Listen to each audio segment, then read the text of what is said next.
श्री कृष्णा भगवद गीता के अंतिम एवं 18वें अध्याय में आप सभी का स्वागत है। इस अध्याय का नाम है मोक्ष संन्यास योग, यानी संन्यास की सिद्धि। तो इस अध्याय में हम जानेंगे कि वास्तव में संन्यास क्या है, संन्यास का अर्थ क्या है, त्याग का वास्तविक अर्थ क्या है, और इसमें तीन गुणों से कैसे बाहर निकलकर तीन गुणों से हम कैसे बाहर निकले, तीन गुणों से बाहर निकलकर क्या हमें करना है, और भगवद गीता का अंतिम संदेश क्या है, वो भी हम इस अध्याय में समझेंगे। तो इसी के साथ इस अध्याय को आरंभ करते हैं। अर्जुन उवाच संन्यस्य महाबाहो तत्त्वमिच्छामि वेदितुं त्यागस्य च ऋषिकेश पृथक् केशिनिसूदन। अर्जुन ने कहा, हे महाबाहु, मैं त्याग का उद्देश्य जानने का इच्छुक हूँ, और हे केशनिसूदन, हे ऋषिकेश, मैं त्यागमय जीवन अर्थात संन्यास आश्रम का भी उद्देश्य जानना चाहता हूँ। तो ये अध्याय अर्जुन के प्रश्न के साथ आरंभ होता है। अर्जुन पूछता है कि वास्तव में त्याग का उद्देश्य क्या है, वास्तव में त्याग क्या है और संन्यास क्या है। तो कई लोगों को लगता है कि संन्यास का अर्थ है सब चीज छोड़ देना और एकांत स्थान में चले जाना, और त्याग को भी कई लोग यही समझते हैं। त्याग का अर्थ है सारी गतिविधियां त्याग देना, सारे कर्म त्याग देना।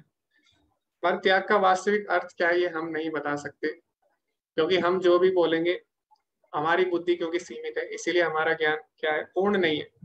तो हर कोई अपने मन के हिसाब से त्याग या संन्यास की परिभाषा दे सकता है, लेकिन अगर हमें त्याग और संन्यास की वास्तविक परिभाषा जाननी है तो भगवत गीता में भगवान ही हमें बता सकते हैं कि वास्तव में त्याग और संन्यास क्या है।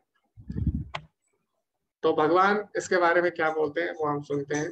श्री भगवान उवाच कामान्यां कर्मणान्यासं संन्यासं कवयो विदुः सर्वकर्म फल त्यागम प्राहुस्त्याम विचक्षणा। भगवान ने कहा, भौतिक इच्छा पर आधारित कर्मों के परित्याग को विद्वान लोग संन्यास कहते हैं, और समस्त कर्मों के फल त्याग को बुद्धिमान लोग त्याग कहते हैं। तो त्याग का वास्तविक अर्थ और संन्यास का वास्तविक अर्थ भगवान ने यहाँ पे स्पष्ट कर दिया। तो भगवान बोले, संन्यास का अर्थ ये नहीं है कि आप सब चीज छोड़कर एकांत में चले जाए। संन्यास का अर्थ है भौतिक इच्छा पर आधारित कर्मों को त्यागना, यानी ऐसे कर्म त्यागना जिससे हम क्या करते हैं, जो हमारी इंद्रिय तृप्ति के संबंधित कर्म है उनको त्यागना ही वास्तव में संन्यास कहलाता है। तो हमारे पास हमेशा दो विकल्प रहते हैं, या तो हम इंद्रिय तृप्ति करें, भोग करें, और या तो हम भगवान की सेवा करें। तो या तो हम माया के दास बने या तो हम कृष्ण के दास बने। तो जब हम ऐसे कर्म त्याग देते हैं जिससे कि हम माया के दास बन जाते हैं, यानी जिससे कि जो कि हमारी इंद्रिय तृप्ति के संबंधित कर्म है उनको त्याग करना ही वास्तव में संन्यास कहलाता है। तो वास्तव में हमें किसके लिए कर्म करना चाहिए, भगवान के लिए कर्म करना चाहिए, वही वास्तव में संन्यास है। तो भगवान बताते भी है तीसरे अध्याय में, यज्ञार्थात् कर्मणो अन्यत्र लोकोऽयं कर्म बंधन, यानी अगर हम भगवान के लिए कर्म करते हैं तो वो हमें कर्म बंधन में नहीं बांधते। तो भगवान के लिए कर्म करना ही वास्तव में संन्यास है। तो संन्यास का अर्थ होता है सत्य प्लस न्यास, यानी ऐसे कर्म करना जो हमें परम सत्य की तरफ ले जाए, और परम सत्य क्या है, भगवान श्री कृष्ण। तो इस प्रकार के कर्म करना जो हमें भगवान से जोड़े, उन्हीं को वास्तव में संन्यास कहा जाता है। और त्याग का वास्तविक अर्थ क्या है वो भगवान बताते हैं, समस्त कर्मों के फलों को त्याग करना ही वास्तव में त्याग है। तो बिना फल की इच्छा से काम करना, मतलब जो भी फल है वो भगवान को अर्पित करते हुए, भगवान को अपना लक्ष्य मानते हुए कर्म करना वास्तव में त्याग है। तो अगर हम फलों से आसक्त हो जाते हैं तो क्या होता है, उससे हमारी इंद्रिय तृप्ति और बढ़ जाती है, और जो हमारी इच्छाएं हैं उनकी कोई भी सीमा नहीं होती। तो अंत में भगवान क्या बोलते हैं, दुख ही उन्हें एवते। तो इस प्रकार जो इंद्रिय तृप्ति के कर्म होते हैं वो अंत में हमें दुख ही देते हैं। तो इसीलिए जब हम भगवान को अपना लक्ष्य बनाते हैं किसी भी कर्म का, तो उसमें नेहा भी कर्म नाशोस्ति प्रत्यवायो न विद्यते, कभी भी हमारा नुकसान नहीं होता। तो इस प्रकार के जब हम कर्म करते हैं जिनमें हमारा कोई भी स्वार्थ नहीं होता, उसको वास्तव में त्याग कहा जाता है। इसी के साथ हम आगे बढ़ते हैं। कुछ विद्वान घोषित करते हैं कि समस्त प्रकार के सकाम कर्मों को दोषपूर्ण समझकर त्याग देना चाहिए, किंतु अन्य विद्वान मानते हैं कि यज्ञ दान तथा तपस्या के कर्मों को कभी भी नहीं त्यागना चाहिए। अब दो तरह के यहाँ पे मत है। तो पहला मत है कि कुछ विद्वान कहते हैं हमें जो भी भौतिक इच्छा से संबंधित कर्म है हमें त्याग देने चाहिए। तो ये बात बिल्कुल सही है, जो भी हमारी इंद्रिय तृप्ति के संबंधित कार्य हैं उनको हमें त्याग देना चाहिए, लेकिन हमें करना क्या चाहिए, तो यहाँ पे बताते हैं हमें यज्ञ दान और तपस्या को कभी भी नहीं त्यागना चाहिए। तो यज्ञ का अर्थ क्या होता है? यज्ञ का अर्थ प्रभुपाद जी लिखते हैं अपने तीसरे अध्याय में, जो श्लोक है तीसरे अध्याय का 9वां श्लोक है, उसमें प्रभुपाद जी लिखते हैं यज्ञो वे विष्णु, यानी यज्ञ का अर्थ है भगवान के लिए कर्म करना। तो हमें यज्ञ दान, तो दान का वास्तविक अर्थ हमने कल देखा। दान हमें किस भावना से करना चाहिए? ओम तत्सत, यानी सब चीज भगवान की है और भगवान को समर्पित करते हुए। और इसी प्रकार तपस्या का अर्थ क्या है? तपस्या का अर्थ है जो भी हम कठिन परिश्रम कर रहे हैं भौतिक जीवन में, अगर हम वही कठिन परिश्रम भगवान के लिए करते हैं तो उसको तपस्या कहा जाता है। तो इस प्रकार के जो कर्म है, यज्ञ दान और तपस्या, इनको कभी नहीं त्यागना चाहिए। तो जो भौतिक इच्छा संबंधित कर्म है उनको त्यागना चाहिए, और जो भगवान से संबंधित जो भी कर्म है, यज्ञ दान तथा तपस्या, इनका कभी भी त्याग नहीं करना चाहिए। क्यों नहीं करना चाहिए वो भगवान अगले श्लोक में बताते हैं। यज्ञ दान तपा कर्मा न त्याज्यम कार्यमेव तत् यज्ञो दानम तपस्यैव पावनानि मनीषिणाम। यज्ञ दान तथा तपस्या के कर्मों को कभी परित्याग नहीं करना चाहिए, उन्हें अवश्य संपन्न करना चाहिए। क्यों? निसंदेह यज्ञ दान तथा तपस्या महात्माओं को भी शुद्ध बनाते हैं। तो यज्ञ दान और तपस्या करने से क्या होता है? इससे हमारा हृदय शुद्ध होता है। तो जब हम भगवान के लिए कोई भी कर्म करते हैं तो ऐसा नहीं है कि भगवान को इसकी आवश्यकता है, तो इससे क्या होता है? इससे हमारी ही शुद्धि होती है। जैसे कि अगर हम भगवान का नाम लेते हैं तो इसमें क्या होता है? इससे हमारी ही शुद्धि होती है। तो जैसे एक पिता होता है और एक पुत्र होता है, तो जब छोटा बच्चा होता है पुत्र, तो क्या करता है? अपने पिता के लिए कुछ आम लेके आता है, तो पिता बहुत ही ज्यादा प्रसन्न होता है और दोनों में प्रेम प्रेम का आदान प्रदान होता है और दोनों ही बहुत ज्यादा प्रसन्न होते हैं। तो जो पिता ने पुत्र को पैसे दिए, उसी से पुत्र आम लाता है, तो उससे पुत्र क्या कर सकता था? उससे पुत्र अपने लिए भी कार्य कर सकता था, लेकिन उसने क्योंकि पिता को अर्पित किया थोड़ा सा, तो इससे क्या हुआ? दोनों बहुत ही ज्यादा प्रसन्न हो गए। तो इसी प्रकार सब कुछ भगवान का है, और जब हम भगवान को अर्पित करते हुए काम करते हैं, कार्य करते हैं, तो इससे जो हमारा भगवान के साथ संबंध है, शाश्वत शाश्वत संबंध है, वो और ज्यादा बढ़ जाता है, और जिससे हम परम आनंद का अनुभव करते हैं। तो इसीलिए हमें क्या करना है? यज्ञ दान और तपस्या बंद नहीं करना, हमें भगवान के लिए ये सब करना चाहिए। एतन्यापि तु कर्माणि संग त्यक्त्वा फलानि च कर्तव्यानि इति मे पार्थ निश्चितम मतम उत्तमम। इन सारे कार्यों को किसी प्रकार की आसक्ति या फल की आशा के बिना संपन्न करना चाहिए। हे प्रथापुत्र, इन्हें कर्तव्य मानकर संपन्न किया जाना चाहिए, यही मेरा अंतिम मत है। तो ये हमारा कर्तव्य है कि हम भगवान की सेवा करें, क्योंकि जीवात्मा का स्वभाव क्या है? जीवेर स्वरूप है कृष्णेर नित्यदास। तो ऐसा श्रुति में भी आता है, दास भूतो हरे रेव नान्य सेव कदाचन, यानी जीवात्मा का जो वास्तविक पद है वो क्या है? भगवान की सेवा करना। तो सेवा करना हमारे स्वभाव में, क्योंकि हम भगवान के सेवक हैं। लेकिन जब हम प्रकृति के संपर्क में आते हैं तो हमें इतना तो याद रहता है कि सेवा करनी है, लेकिन किसकी सेवा करनी है ये हम भूल जाते हैं। तो इस तरह हम लोग अनेक अनेक जगह सेवा देते हैं। तो कई लोग अपने बुद्धि की सेवा देते हैं, अपने बुद्धि के दास बन जाते हैं। कई लोग जो होते हैं वो सांसारिक लोगों की सेवा करते हैं, कई लोग अन्य अन्य तरह की सेवा करते हैं, लेकिन संतुष्टि किसी को नहीं मिलती। क्यों? क्योंकि हम जड़ में पानी नहीं डाल रहे। जिसकी सेवा करनी है उसकी सेवा नहीं कर रहे हैं। हम क्या कर रहे हैं? फूल में पानी डाल रहे हैं, पत्तों में पानी डाल रहे हैं और तने में पानी डाल रहे हैं, लेकिन जड़ में पानी नहीं डाल रहे। तो हमारा वास्तविक कर्तव्य है भगवान की सेवा करना। तो जब हम भगवान की सेवा करेंगे तो सबकी सेवा अपने आप हो जाती है।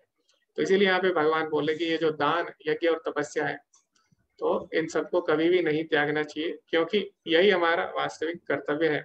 और भगवान बोलते हैं अंत में मेरा मत यही है। अभी हम जानेंगे आगे इस अध्याय में। भगवान बताते हैं कोई भी कर्म अगर हम करते हैं तो उसके पीछे 5 कारण होते हैं। तो ये जानना क्यों जरूरी है ये भी हम समझेंगे। क्योंकि कई बार क्या होता है, कोई भी हमारे साथ बुरा काम होता है, बुरा हमारे साथ होता है, तो ना चाहते हुए भी कोई हमारे साथ बुरा कार्य हो जाता है। तो उसमें क्या होता है? उसमें हम अपने आप को दोष दे बैठते हैं, या फिर हम किसी एक व्यक्ति या फिर किसी एक परिस्थिति को दोष दे देते हैं। लेकिन यहाँ पे भगवान बताएंगे कि वास्तव में कोई भी कार्य अगर होता है तो उसके पीछे 5 कारण हैं। इसीलिए किसी एक को दोष देना ये मूर्खता होती है। तो कई बार होता है लोग बहुत तैयारी करते हैं और किसी कारण वो जो कार्य कर रहे हैं उसमें सफल नहीं हो पाते। इसके कारण क्या होता है? वो लोग अपने आप को दोष देते हैं और कई लोग आत्महत्या भी कर लेते हैं। कई लोग गलत कार्य भी करने लग जाते हैं। वो सोचते हैं कि हम ये जो कार्य हुआ है गलत कार्य, ये उन्हीं के कारण हुआ है। पर भगवान इसमें बताते हैं भगवत गीता के अंतिम अध्याय में कि कोई भी कार्य अगर होता है उसमें एक कारण नहीं होता, उसके पीछे 5 कारण होते हैं। तो वो 5 कारण हम समझेंगे अभी। हे महाबाहु अर्जुन, वेदांत के अनुसार समस्त कर्मों की पूर्ति के लिए 5 कारण है। अब तुम इन्हें मुझसे सुनो। तो सबसे पहला कारण है कर्म का स्थान, फिर है कर्ता, फिर विभिन्न इंद्रियां, फिर चेष्टा, उसके बाद परमात्मा। ये 5 कर्म के कारण हैं। तो जैसे कि मान लीजिए कोई व्यक्ति है, वो परीक्षा देने जाता है, कोई विद्यार्थी है, तो मान लीजिए उसने बहुत तैयारी अच्छे से की है, पूरे साल उसने मेहनत की है, लेकिन अभी जहाँ पे वो गया वहाँ का जो स्थान है, वहाँ का वातावरण है, वो ऐसा है कि वो परीक्षा सही से नहीं दे पाया। कभी कभी ऐसा होता है। तो सबसे पहले जो कारण है वो कर्म का स्थान, यानी जिस वातावरण में वो कर्म कर रहा है। तो अगर परीक्षा परीक्षा का स्थान ऐसा है, वहाँ का वातावरण सही ना है, उसके कारण उसकी परीक्षा हो सकता है सही से ना हो पाए। ठीक है, तो ये पहला कारण है। उसके बाद दूसरा कारण वो स्वयं हो सकता है, यानी उसकी इच्छा पे भी ये निर्भर करता है।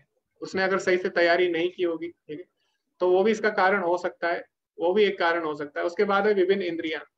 तो हो सकता है सारी चीजें सही हो, वहाँ का वातावरण भी अच्छा हो, उसने तैयारी भी अच्छे से की हो, लेकिन उसकी इंद्रियां किसी तरह कार्य ना कर पा रही हो। जैसे कभी कभी होता है सर्दी में जब हमारी परीक्षा होती है तो हम लिख नहीं पाते हैं ना, सुबह सुबह जब परीक्षा होती है। तो हो सकता है सब चीज सही हो, लेकिन उसकी इंद्रियां उसका साथ ना दे पाए इसमें। उसके बाद होता है चेष्टा। चेष्टा यानी उसकी इच्छा। कभी कभी होता है उसने तैयारी भी सही की है, उसका वातावरण भी सही है और उसकी इंद्रियां भी सही है, लेकिन हो सकता है उसकी इच्छा ही ना कर रही हो कार्य करने की, परीक्षा देने की। तो ऐसा भी होता है, कई लोग, कई बार कई लोगों की इच्छा ही नहीं होती। तो ये भी कारण है। और अंत में हो सकता है सब चीज सही हो, लेकिन अंतिम जो कारण है वो कौन है? वो है परमात्मा। तो सर्व कारण कारणम कौन है? परमात्मा। तो परमात्मा जो है लास्ट में अनुमति देते हैं किसी भी कार्य की। तो ये 4 कारण तो हमें पता है जो हम देख सकते हैं, लेकिन 5वां कारण जो कि परमात्मा है उसके बारे में बहुत ही कम लोगों को पता होता है। तो ये कुल मिलाकर 5 कारण है जिनके जिनके कारण कोई भी कार्य होता है। तो यहाँ पे उदाहरण दिया गया है एक और। जैसे कि कोई हमें बिल्डिंग बनानी है, तो सबसे पहले हमें एक स्थान चाहिए होता है, सबसे पहले स्थान। उसके बाद हमें कर्ता चाहिए होता है जो उस कार्य को करेंगे। तो उसके पीछे इंजीनियर भी रहते हैं, लेबर भी रहते हैं, बहुत सारे लोग उसके पीछे होते हैं। और उसके बाद उनकी इंद्रियां, इंद्रियों से कार्य करते हैं, मशीनों से कार्य करेंगे। उसके बाद उनकी चेष्टाएं, किस प्रकार की उन्हें बिल्डिंग चाहिए। लेकिन अंत में जो अनुमति देता है वो कौन है? परमात्मा। अगर परमात्मा की इच्छा होगी तभी इनकी जो सारी चेष्टाएं ये पूरी होती है। तो ये 5 कारण होते हैं कोई भी कार्य करने के। इसीलिए हमें केवल ये समझना कि जो भी कार्य हो रहा है केवल हमारे कारण हो रहा है, ये समझना भगवान बताते तीसरे अध्याय में, अहंकार विमूढ़ात्मा कर्ता हम इति मन्यते। यानी अहंकार के कारण ही एक आत्मा, जीवात्मा, बद्धात्मा ऐसा समझ सकती है कि मैं करता हूँ, लेकिन वास्तव में वो करता नहीं है। किसी भी कार्य को करने के लिए 5 कारण होते हैं। अतएव जो इन 5 कारणों को मानकर अपने आप को ही एकमात्र कर्ता मानता है, वह निश्चय ही बहुत बुद्धिमान नहीं होता और वस्तुओं को सही रूप में नहीं देखता। तो जो व्यक्ति ये समझेगा कि मैं ही करता हूँ, मेरे ही कारण सब चीजें हो रही है, मैं ही इसका कारण हूँ, तो वास्तव में वो बुद्धिमान नहीं है, क्योंकि भगवान ने साफ साफ बता दिया किसी भी कार्य को करने के 5 कारण होते हैं।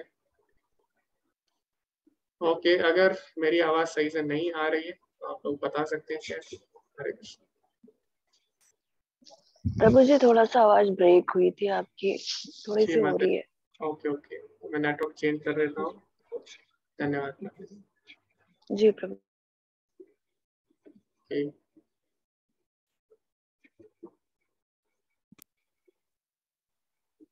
हरे कृष्ण। अब ये समस्या नहीं आएगी।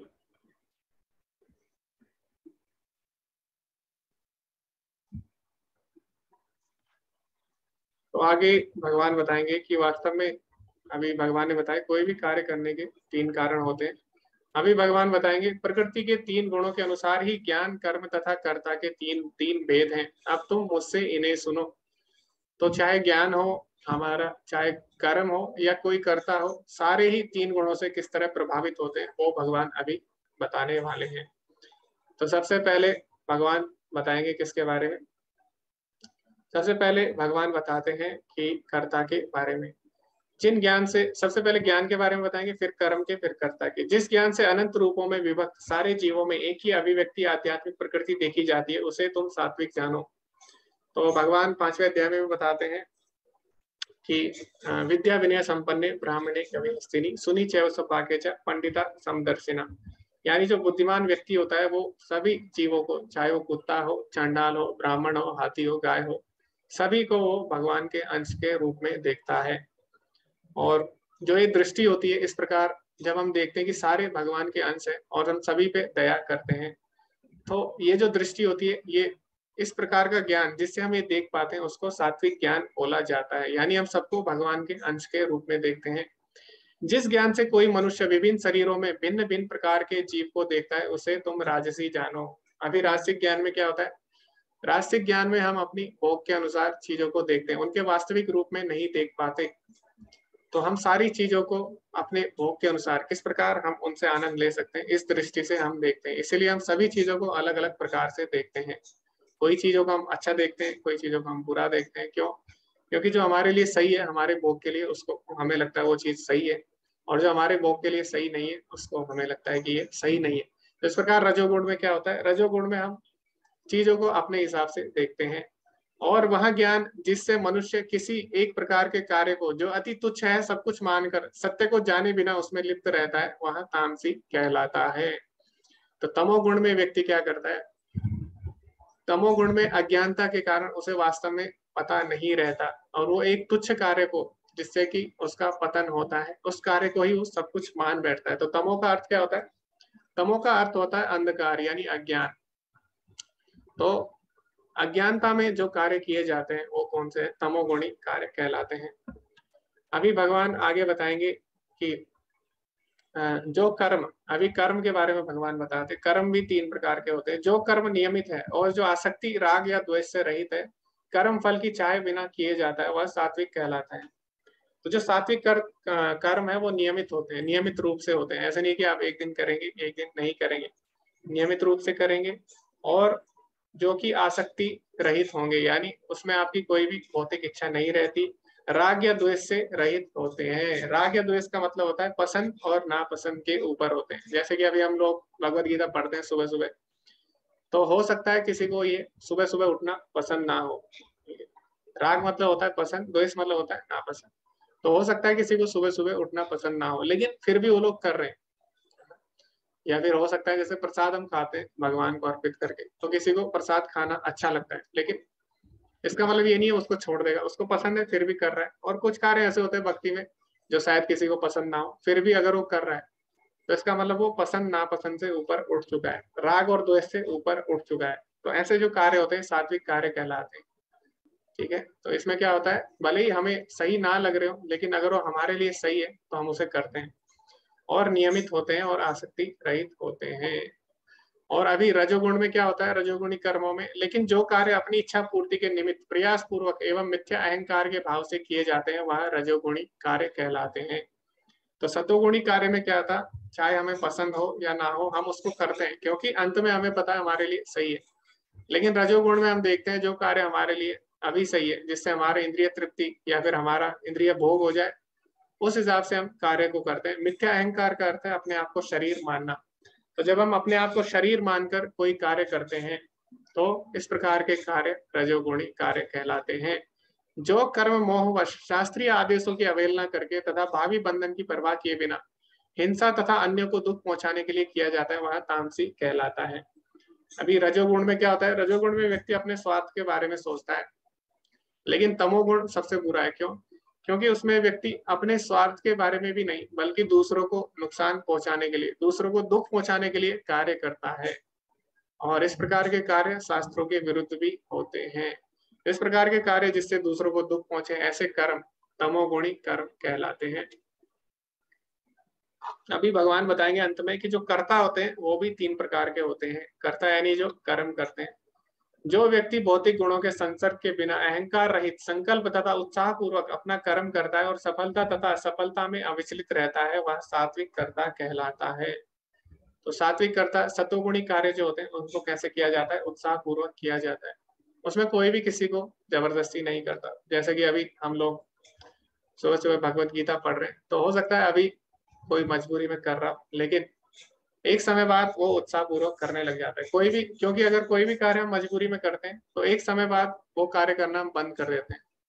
जैसे कि कई लोग पढ़ाई करते हैं तो मजबूरी में करते हैं, तो एक समय बाद उनको लगता है कि अब बहुत होगी पढ़ाई, अब हम पढ़ाई नहीं करेंगे, अब हम क्या करेंगे, कोई और कार्य करेंगे, तो कोई और कार्य करने लग जाते हैं। तो क्योंकि अभी तक वो मजबूरी में कर रहे थे। लेकिन अभी भक्ति में क्या होता है, भक्ति में भले ही आप प्रारंभ में आप मजबूरी में कर रहे हो, लेकिन आगे आपको आनंद आने लग जाता है, उत्साह आने लग जाता है। तो इस प्रकार के जो कार्य होते हैं जिन्हें उत्साह पूर्वक किया जाता है और जो नियमित होते हैं, इस प्रकार का जो कर्ता होता है वो सतोगुणी कर्ता कहलाता है। और वो कैसा रहता है, अविचलित रहता है, चाहे सफलता हो या असफलता हो।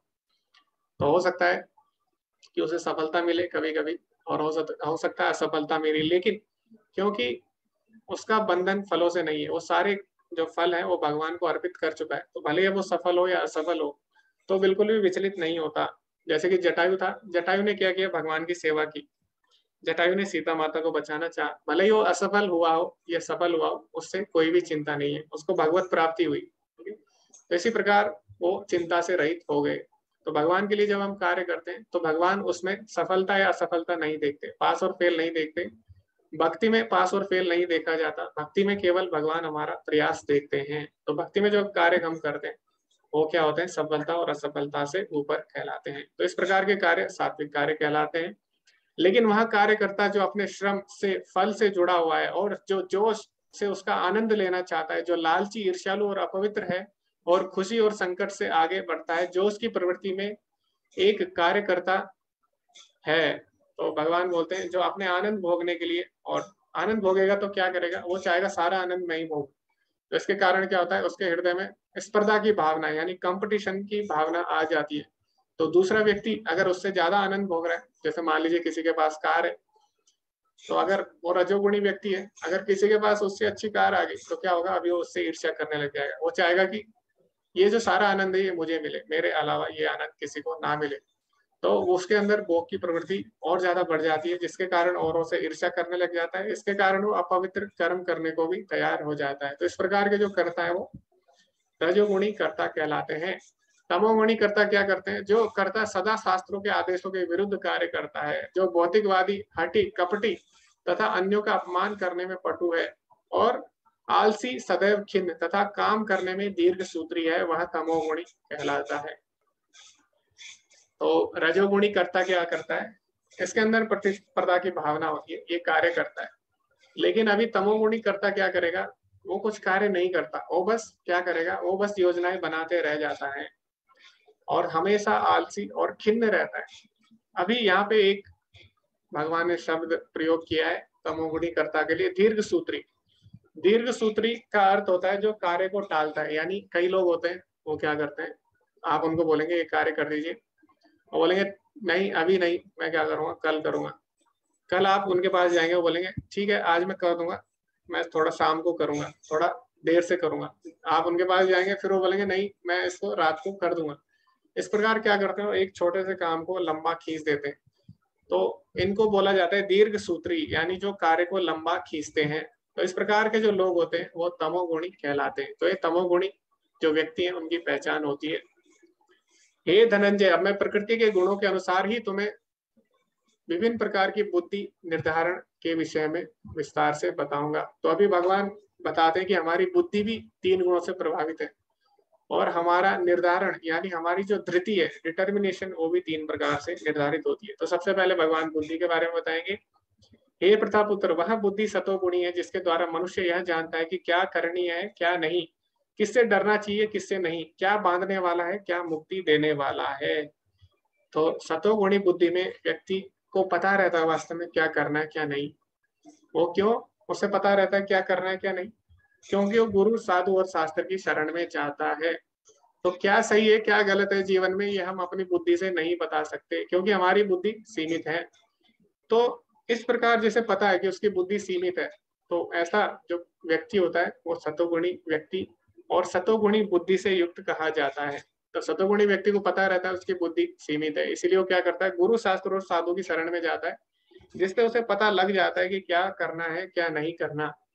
अभी रजोगुणी करता क्या करता है, रजोगुणी बुद्धि में क्या होता है, हे प्रथा पुत्र, जो बुद्धि धर्म तथा अधर्म, करणीय तथा अकरणीय कर्म में भेद नहीं कर पाती वह राजसी है। तो राजसी व्यक्ति क्या सोचते हैं, राजसी व्यक्ति सोचते हैं जो मेरे लिए सही है, यानी जिससे मेरी इंद्रिय तृप्ति हो जाए, केवल वही कार्य सही है। ठीक है, उनको लगता है कि जिस कार्य से उसको सुख मिल रहा है केवल वही कार्य सही है। तो इस प्रकार की बुद्धि रजोगुणी बुद्धि कहलाती है। जैसे कि अभी प्रारंभ में हमने देखा, अर्जुन ने बोला कि मुझे युद्ध नहीं करना, और अर्जुन ने उसके 5 कारण भी दिए कि मुझे युद्ध नहीं करना चाहिए। तो अगर अर्जुन ये बात मान लेता कि जो मैं बोल रहा हूँ वो सही है, तो इस प्रकार की बुद्धि क्या कहलाती, रजोगुणी बुद्धि कहलाती। लेकिन अर्जुन ने ऐसा नहीं किया। अर्जुन ने बोला कि भगवान मैंने 5 कारण तो दिए हैं, लेकिन हो सकता है ये कारण सही ना हो, क्योंकि हमारी बुद्धि सीमित है, इसीलिए अर्जुन भगवान की शरण में जाता है। तो हमें भी क्या करना है, गुरु साधु और शास्त्र की शरण में जाना है। तो इस प्रकार की बुद्धि जो गुरु साधु और शास्त्र की शरण में जाती है सतोगुणी बुद्धि कहलाएगी। और जो बुद्धि सोचेगी कि जो मैं कर रहा हूँ वो सही कर रहा हूँ, तो ऐसा जो बुद्धि सोचती है वो राजसी बुद्धि कहलाएगी।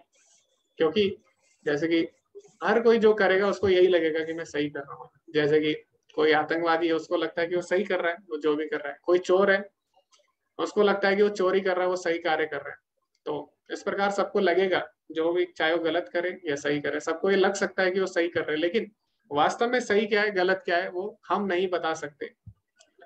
जैसे कि अभी आप कुछ भी करें तो आपको लग सकता है सही है या गलत है, लेकिन अभी कौन बताएगा, सरकार हमें बताती है। जैसे आप सड़क पे चलते हो और आप क्या करते हो, आप सड़क पे गाड़ी चलाते हो, आप दाईं तरफ गाड़ी चलाते हो, आपको लगता है कि आप सही कर रहे हो, लेकिन अगर आप ऐसा करोगे तो आपका चालान कट जाता है, क्योंकि हमें बाईं तरफ गाड़ी चलानी चाहिए।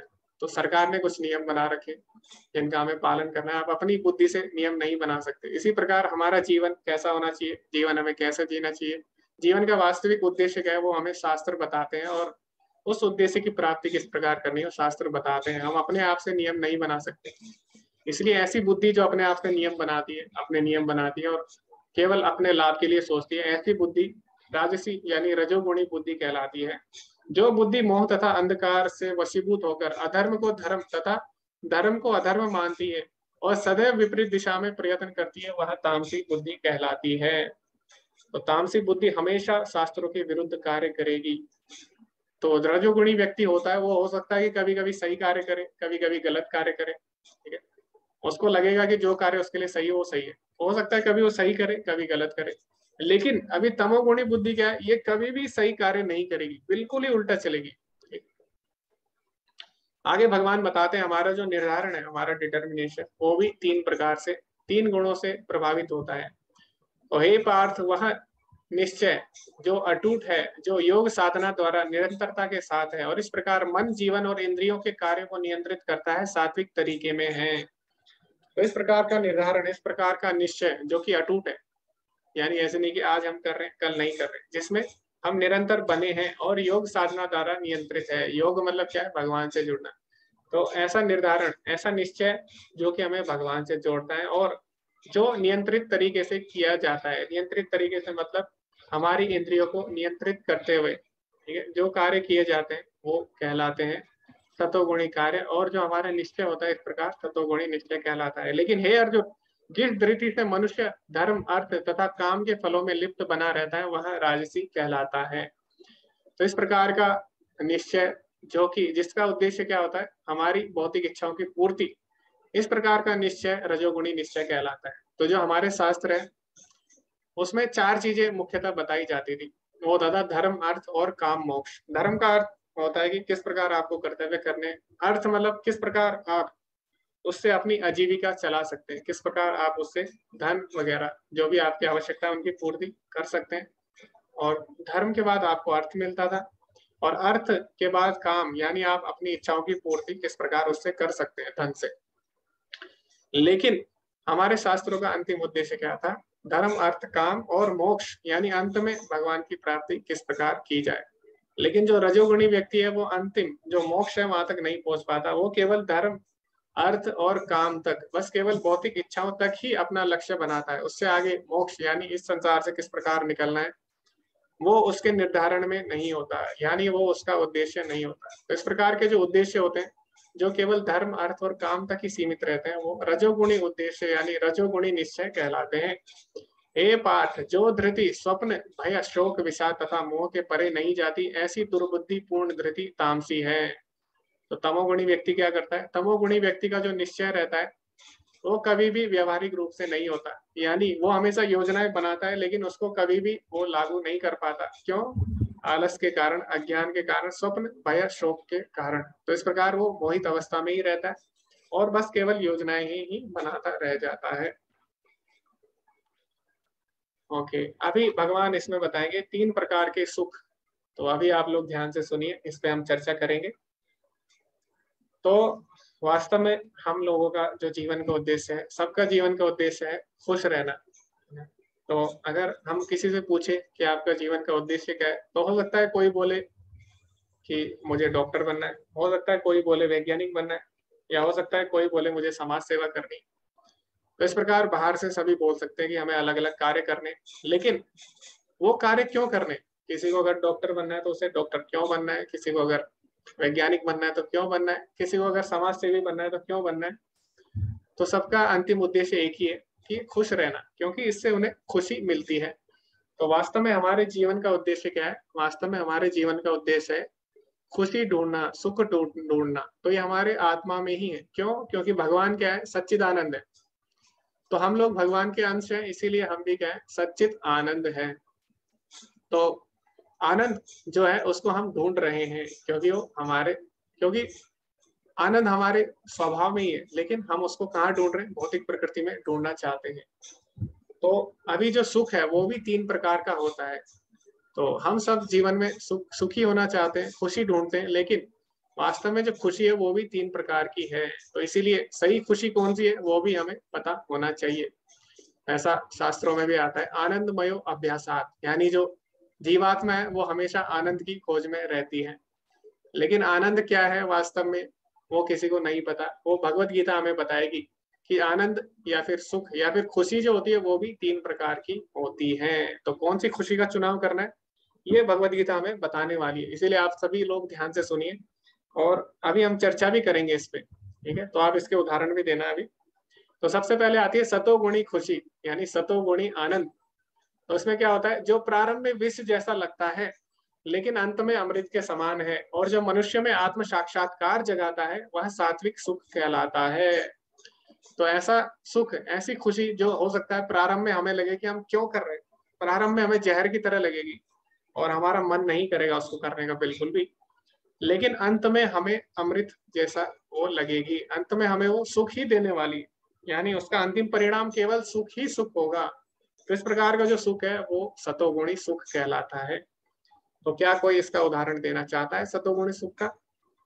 हरे कृष्णा, आप हैंड रेज कर सकते हैं जल्दी से। जी हरे कृष्णा कैलाश प्रभु जी। हरे कृष्ण प्रभु जी। लाइक जैसे सुबह उठ के एक्सरसाइज करना, मॉर्निंग वॉक करना हमें पसंद नहीं आता, लेकिन शुरू में कष्ट देता है, लेकिन बाद में शरीर के लिए बहुत ही बेहतरीन होता है। जी जी जी, धन्यवाद प्रभु जी। ओके, तो सभी को एक एक उदाहरण देने ताकि जो दूसरे हैं लोग हैं उनको भी अवसर मिले अपनी बात रखने का। जी हरे कृष्णा सारिका माता जी, आप अनम्यूट करिए। हरे कृष्णा प्रभु जी।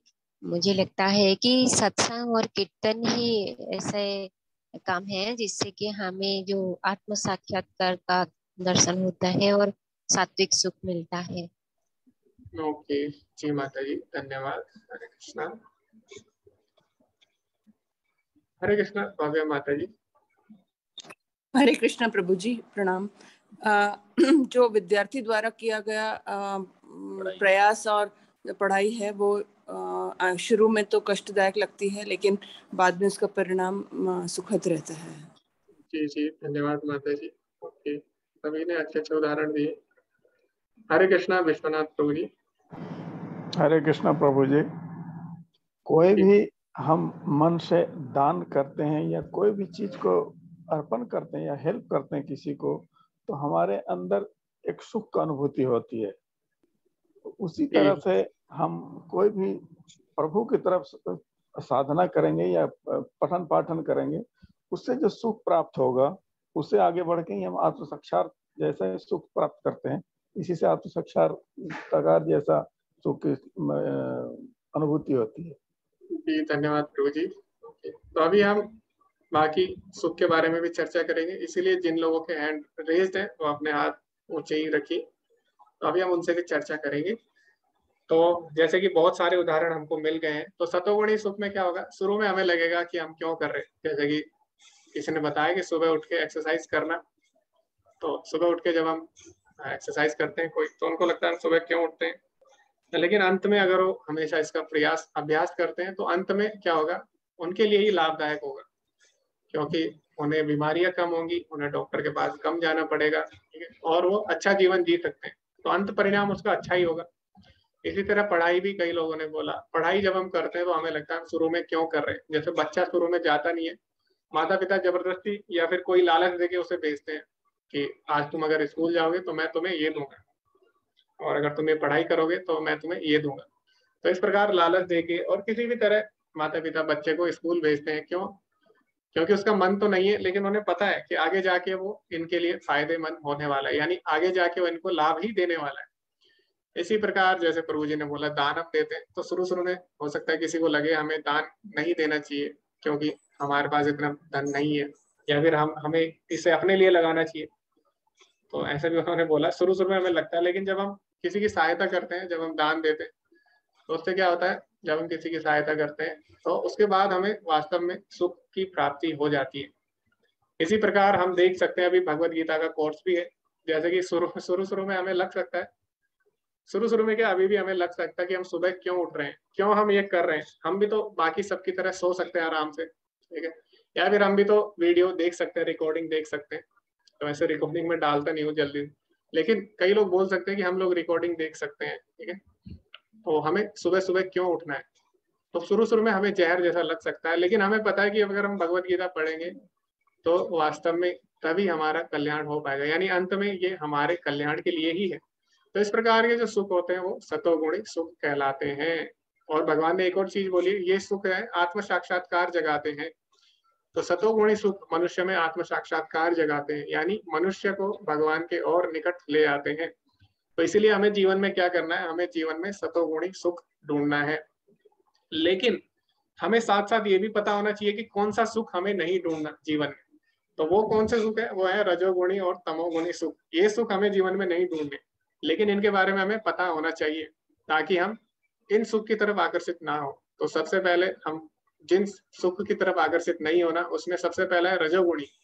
तो रजोगुणी सुख में क्या होता है, जो सुख इंद्रियों द्वारा उनके विषयों के संसर्ग से प्राप्त होता है और प्रारंभ में तो अमृत तुल्य तथा अंत में विश्व तुल्य लगता है, वह रजोगुणी कहलाता है। रजोगुणी सुख में क्या होगा, शुरू में आपको लगेगा बहुत अच्छा है, यानी बहुत आनंद आ रहा है, लेकिन अंत में क्या होगा, अंत में केवल आपको दुख ही देगा, अंत में आपके लिए विष जैसा होगा। तो इस पे हम चर्चा करेंगे। हरे कृष्णा। ओम प्रभु जी, क्या आप इसका उदाहरण देना चाहें? हरे कृष्णा प्रभु जी। जैसे अपने सुख मुझे शुरू में जैसे सुख देते हैं, जैसे जैसे नशा करते हैं लोग बात, और शुरू में जब नशा करते हैं तो शुरू में तो बहुत आनंद आता है, अपनी इंद्रियां तृप्त होती है, बहुत अच्छा लगता है। लेकिन वो जब नशा करते करते उस नशे का जब आदी हो जाता है, तब उसको वहां से उस नशे से बनकर बाहर नहीं निकल पाता है, और वो बहुत ही विष तुल्य होता है उस समय। तो ये एक एग्जाम्पल। जी प्रभु जी, अभी नशा कौन से गुण में आता है वो हम उसकी भी चर्चा करेंगे। हरे कृष्णा। पूनम माता जी, आपको उदाहरण देना चाहेंगे? हरे कृष्णा प्रभु जी। प्रभु जी, जैसे कि चोर है, कोई चोरी करता है, या कोई कुछ लोग होते हैं जो किसी का पैसा ले लेते हैं और उसके बाद उसको देते नहीं है, उन्हीं पैसों को वो अपना इस्तेमाल करते हैं ये सोच के कि अब तो हमें मजे आ रहे हैं, हम सब कुछ कर सकते हैं, अब हम कुछ भी खरीद सकते हैं। परंतु बाद में उनको पुलिस पकड़ के ले जाती है, या वो पैसा जो नहीं उन्होंने दिया होता है वो कहीं ना कहीं उनका बीमारी में निकलता है, कहीं भी निकलता है, तो वो बाद में विष जैसा होता है। और ऐसे ही बहुत से लोग होते हैं, बहुत से पहले भी हम उदाहरण है, जैसे कि कंस का है और रावण का है, जो अपने यश कीर्ति बल और उसके कारण अपने अत्याचार करते थे, और बाद में उनको जो है भोगना पड़ा, क्योंकि अपना ही उन्होंने दुरुपयोग किया उसका। जी माता जी, धन्यवाद। तो हम सभी को एक एक उदाहरण देने ताकि सभी लोगों तक सभी लोग अपना अपनी बात रख पाए। जी माता जी, आपने अच्छा बोला कि जैसे हम किसी से हम पैसे ले लेते हैं, धन ले लेते हैं, तो हम सोचते हैं कि हम इससे एंजॉय करेंगे, इसको वापस नहीं करेंगे। लेकिन बाद में क्या होता है, बाद में मान लो आपको सच में कभी जरूरत पड़ जाती है तो कोई आपको आपकी सहायता नहीं करेगा। क्यों? क्योंकि आपने पहले जब उसने सहायता की तो आपने उससे जो वचन दिया था वो उसको आपने पूरा नहीं किया। तो इस प्रकार जब सही समय आएगा तब कोई सहायता नहीं करेगा, उस समय वो विष जैसा हो जाएगा फिर। तो बहुत ही अच्छा उदाहरण आपने दिया माता जी। हरे कृष्णा। सारिका माता जी, आप भी कुछ बोलना चाहते हैं? हरे कृष्ण प्रभु जी। ये जो हम खाना खाते हैं, जो लोग स्वादिष्ट खाना खाते हैं, होटल में जाते हैं, उनको लगता है कि ये अच्छा है, अच्छा स्वाद मिल रहा है, लेकिन बाद में वो ऐसे ही व्याधिग्रस्त हो जाते हैं कि उनको लगता है कि ये खाना मेरे लिए जहर था। जी माता जी, तो कई बार हम लोग रजोगुणी खाना, बहुत ही मीठा या बहुत ही तीखा, ऐसा इस प्रकार का खाना हम खाते हैं तो हमें शुरू शुरू में बहुत ही अच्छा लगता है। लेकिन बाद में हम जब बीमारी होती है, डॉक्टर बोलता है फिर बाद में कि आपको ऐसा खाना नहीं खाना चाहिए, तो घूम फिर के वो वहीं पे आ जाता है। लेकिन बाद में जब वो घूम के आता है तब उससे क्या होता है, उसको बहुत ज्यादा बीमारियां तब तक हो चुकी होती है। इसीलिए हम शुरू से ही अगर सतोगुणी सुख की तरफ आकर्षित हो, सतोगुणी अगर हम हमारा जीवन रहे, तो हमें क्या होगा, हमें बीमारियां नहीं होंगी, हम लोग अच्छे से अपना जीवन यापन कर सकेंगे। क्योंकि लास्ट में अगर डॉक्टर भी बोलेगा कि आपको खिचड़ी खानी, तो तब भी उसको खानी है खिचड़ी, लेकिन तब क्या है, तब उसको तब तक बहुत सारे कष्ट हो चुके होंगे। तो इसलिए अगर हम प्रारंभ से ही समझ लें तो हम जीवन की काफी समस्याओं को हल कर सकते हैं। और प्रारंभ में हमें कैसे पता लगेगा, भगवत गीता अगर हम पढ़ लेते हैं तो उसकी भगवत गीता में अगर हम भगवान की बात मान लेते हैं तो काफी हमारा समय बच जाता है इन चीजों में। हरे कृष्णा। अजय प्रभु जी। हरे कृष्णा प्रभु जी। प्रभु जी, मैं ये जो सतगुण में आत्म साक्षात्कार का एक देना चाहता हूँ एग्जाम्पल। जैसे कि तुलसीदास जी को अपनी पत्नी द्वारा दुत्कारे जाने पर उनको आत्म साक्षात्कार हुआ।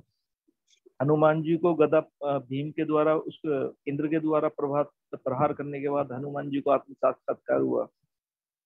और कृष्ण जी को भी उनके गुरु जी द्वारा बताया गया था कि जब वो आश्रम में शिक्षा के लिए गए, आप खेल कूद छोड़ो, तुम्हारा मुख्य जो है वो कारण वो ये है।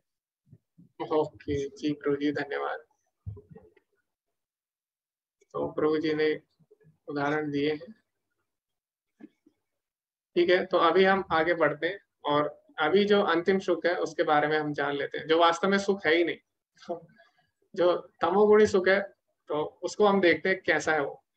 तथा जो सुख आत्म साक्षात्कार के प्रति अंधा है, जो प्रारंभ से लेकर अंत तक मोहकारक है और जो निद्रा, आलस्य तथा मोह से उत्पन्न होता है, वह तामसी कहलाता है। तो अभी जो सुख है, बाकी सुख है, सतोगुणी सुख में प्रारंभ में विष होता है, अंत में अमृत होता है। रजोगुणी सुख में प्रारंभ में अमृत होता है, अंत में विष होता है। लेकिन दोनों में अमृत है। तब सतोगुणी में भी अमृत है, रजोगुणी में भी अमृत है। लेकिन अभी जो तमोगुणी सुख है उसमें दूर दूर तक कहीं भी अमृत नहीं होता। उसमें क्या होता है, शुरू से लेकर अंत तक केवल विष ही विष रहता है। लेकिन अज्ञानता के कारण वो उसको अमृत मान लेता है, यानी अज्ञानता के कारण उसे लगता है कि वो अच्छा कार्य कर रहा है, लेकिन वास्तव में वो आरंभ से लेकर अंत तक उसको केवल दुख ही दुख देता है। और इससे क्या होता है, निद्रा, आलस्य, मोह उत्पन्न होता है। तो इस प्रकार का सुख तमोगुणी सुख कहलाता है। तो कोई बता सकता है इसका उदाहरण? हरे कृष्णा। अर्चना माता जी, आपका हैंड रेज्ड है। हरे कृष्णा, आप बताना चाहेंगे माता जी इसका उदाहरण? कृष्णा जी। हेलो। जी माता। जैसे पर निंदा होती है तो जब करते हैं तो बहुत अच्छा लगता है कि बुराई कर रहे हैं, मजा आ रहा है, ईगो सेटिस्फाइड हो रहा है। लेकिन कई बार वो चीजें वापस लौट के हमारे पास ही आ जाती हैं घूम फिर के। हमने किसी की निंदा की थी, उसने हमारी कर दी, किसी और से हमारे पास आ गई वो चीज की, उसने तुम्हारे बारे में ऐसा बोला, तब जाके महसूस होता है कि ये चीज तो गलत हुई है, लेकिन हमने जो दिया था वही वापस आया हमारे पास में। ओके जी माता जी। तो माता जी ने एक उदाहरण दिया इसकी निंदा करना, तो ओके, शुरू से लेकर अंत तक ये हमारे लिए हानिकारक होता है, लेकिन हमको ऐसा लग रहा है तमोगुण के कारण कि हमारे लिए सही है। जी। हरे कृष्णा। सुधीर प्रभु जी। गुरु जी प्रणाम। हरे कृष्ण। जैसा शास्त्र में बताया है तामसी मतलब स्वाद जो है, हमने नशा करा तो वो शुरू में हमें बहुत बढ़िया लगता है, लेकिन वो शुरू से आखिरी तक हमारी मति को हर लेता है।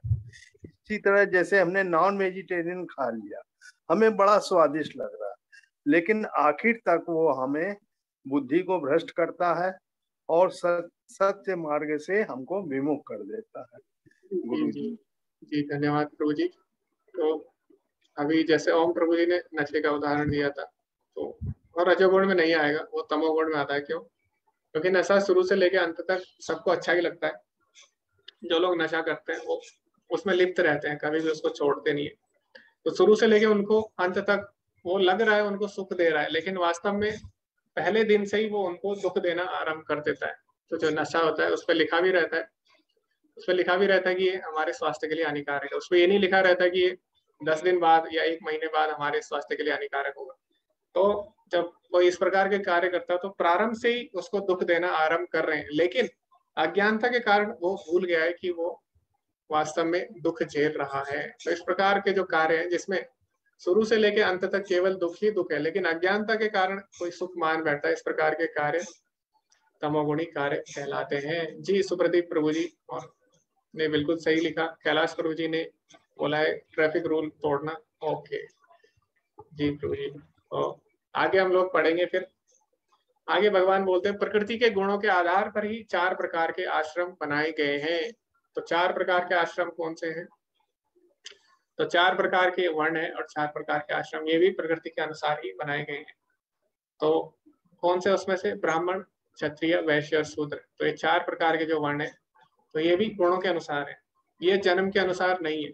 तो जैसे कि भगवान 4थे अध्याय में भी बता चुके हैं 13वें श्लोक में कि जो चातुर्वर्ण्यम मया सृष्टम गुण कर्म विभागशः, कि 4 वर्ण जो है गुण और कर्म के अनुसार बनाए गए हैं। तो कौन से गुण में कौन सा वर्ण आएगा वो भगवान इस अध्याय में बताते हैं। तो सबसे पहले आता है सतोगुण। तो सतोगुण में जो होते हैं उनको ब्राह्मण बोला जाता है। तो उनके क्या लक्षण होते हैं? शांति, प्रियता, आत्म संयम, तपस्या, पवित्रता, सहिष्णुता, सत्यनिष्ठा यानी सत्य बोलना, ज्ञान, विज्ञान तथा धार्मिकता, ये सारे स्वाभाविक गुण हैं जिनके द्वारा ब्राह्मण कार्य करते हैं। तो इस प्रकार अगर किसी के अंदर गुण है तो वो ब्राह्मण कहलाते हैं सतोगुणी। किसी के अंदर अगर रजोगुण है तो वो क्या कहलाते हैं? क्षत्रिय कहलाते हैं। वीरता, शक्ति, संकल्प, दक्षता, युद्ध में धैर्य, उदारता तथा नेतृत्व यानी लीडरशिप, ये क्षत्रियों के स्वाभाविक गुण हैं। अभी जो वैश्य होते हैं वो तमो और रजो गुण में, दोनों मिश्रित गुणों में आते हैं। तो उनका कार्य क्या था? कृषि करना, गो रक्षा तथा व्यापार वैश्यों के स्वाभाविक कार्य। अभी जो 4था वर्ण है वो कौन सा? शूद्र। तो शूद्र जो होते हैं वो तमोगुण में आते हैं और उनका कार्य क्या था? सभी वर्णों की सेवा करना। तो अभी क्या है, हमारे अंदर कोई किसी ना किसी गुण में कोई ना कोई आता है, ठीक है, और उस गुण के अनुसार लेकिन उन्हें किस प्रकार जीवन जीना चाहिए, किस प्रकार वो जीवन में आगे बढ़े, उसके लिए सबके लिए एक निर्धारित कर्तव्य थे। तो जो भी हम नीति हम लागू करते हैं, जो भी हम पॉलिसी लागू करते हैं समाज में, तो हम सभी के लिए एक जैसी नीति लागू नहीं कर सकते। तो इसीलिए क्या हुआ, इसीलिए 4 वर्ण बनाए गए थे कि चारों वर्णों को किस प्रकार, क्योंकि हर कोई अलग अलग गुण में है अभी, लेकिन इसका मतलब ये नहीं है कि वो जीवन में कुछ नहीं कर सकते। तो सारे जीवन में आगे बढ़ सके तो इसके लिए शास्त्रों में सभी वर्णों के लिए अलग अलग विधान थे ताकि सभी धीरे धीरे प्रगति कर सके, आध्यात्मिक और भौतिक प्रगति कर सके, ठीक है। तो जैसे कि अगर हम बोलते हैं कि सुबह उठना चाहिए तो सारे लोग सुबह नहीं उठ सकते, ठीक है। तो आप अगर कोई नीति बनाते हैं तो आप सभी के लिए लागू नहीं कर सकते एक जैसी नीति, क्योंकि सभी अलग अलग गुण में। तो हो सकता है किसी को नीति पसंद आए, किसी को नहीं। तो इसीलिए क्या किया गया, 4 वर्ण बनाए गए थे ताकि सबके लिए अलग अलग नीतियां अपने अपने गुण के अनुसार सारी आगे बढ़ सके। तो इसके लिए 4 वर्ण बनाए गए थे। तो चारों वर्णों का वास्तविक उद्देश्य क्या था वो भगवान अगले श्लोक में बताएंगे। यथा प्रवृत्ति भूतानाम येन सर्वमिदं ततं स्वकर्मणा तवेरश्च सिद्धिं विदन्ति मानवा, जो सभी प्राणियों का उद्गम है और सर्वव्यापी है, उस भगवान की उपासना करके मनुष्य अपना कर्म करते हुए पूर्णता प्राप्त कर सकता है। अभी क्या है, सभी लोग अलग अलग गुण में हैं, लेकिन अभी कोई सोच सकता है कि अच्छा जो सतोगुण में है यानी जो ब्राह्मण है तो क्या केवल वही भगवान को प्राप्त कर सकता है? ऐसा नहीं है। भगवान क्या बोलते हैं भगवत गीता में कि किम पुनर्बन्मणो पुण्य भक्त्या राज ऋषियो तथा, ठीक है। तो चाहे कोई भक्त हो, राज ऋषि हो या कोई ब्राह्मण हो, ठीक है, स्त्री हो वैश्य तथा शूद्र, या चाहे कोई स्त्री हो चाहे कोई वैश्य हो शूद्र हो, ते भी यान्ति पराम गति, वो भी भगवान को प्राप्त कर सकते हैं।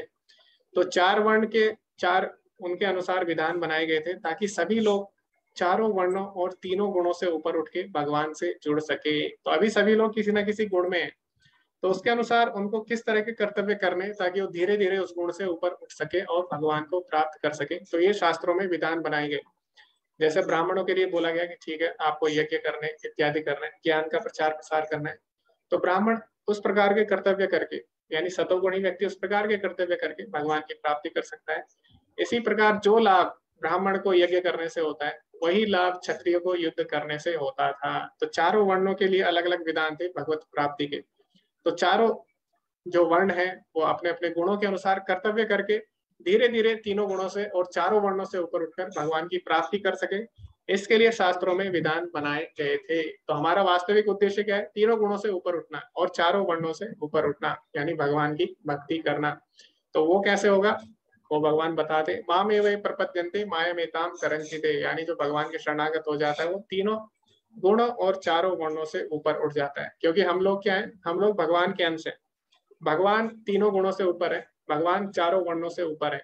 तो जब हम लोग भगवान की भक्ति करते हैं, जब हम लोग भगवान से जुड़ जाते हैं, तो हम लोग भी तीनों गुणों और चारों वर्णों से ऊपर उठ जाते हैं। तो अभी भले ही हम कौन से भी गुण में हो, अगर हम शास्त्रों के अनुसार जो कर्तव्य बताए गए उस गुण के लिए अगर हम उसके अनुसार कार्य करते हैं तो हम धीरे धीरे क्या करेंगे, भगवान से जुड़ जाएंगे और हम भी भगवान की तरह तीनों गुणों और चारों वर्णों से ऊपर उठ जाएंगे। तो ये क्यों जरूरी है, क्यों हमें एक विशेष गुण के लिए विशेष कर्तव्य बनाए गए हैं, तो ऐसा भगवान अगले श्लोक में बताएंगे। क्यों नहीं मैं किसी और का कार्य कर सकता? तो कई लोग बोल सकते हैं कि हम लोग ब्राह्मण हैं तो क्या हम लोग क्षत्रिय का कार्य नहीं कर सकते? या कई लोग हो सकते हैं वो बोलते हैं हम तो वैश्य हैं यानी व्यापारी, क्या हम लोग क्षत्रिय का कार्य नहीं कर सकते? तो ऐसा क्यों है कि हमें उसी गुण में कार्य करना है, उसी वर्ण में? तो इसमें भगवान उदाहरण देते हैं, अपने वृत्तिपरक कार्य को करना, चाहे वह कितना ही त्रुटिपूर्ण ढंग से क्यों न किया जाए, अन्य किसी के कार्य को स्वीकार करने और अच्छी प्रकार करने की अपेक्षा अधिक श्रेष्ठ है। अपने स्वभाव के अनुसार निर्दिष्ट कर्म कभी भी पाप से प्रभावित नहीं होते। तो भगवान बोलते कि हमें अपने स्वभाव के अनुसार कर्म करना चाहिए, अपने गुण के अनुसार कर्म करना चाहिए। क्यों?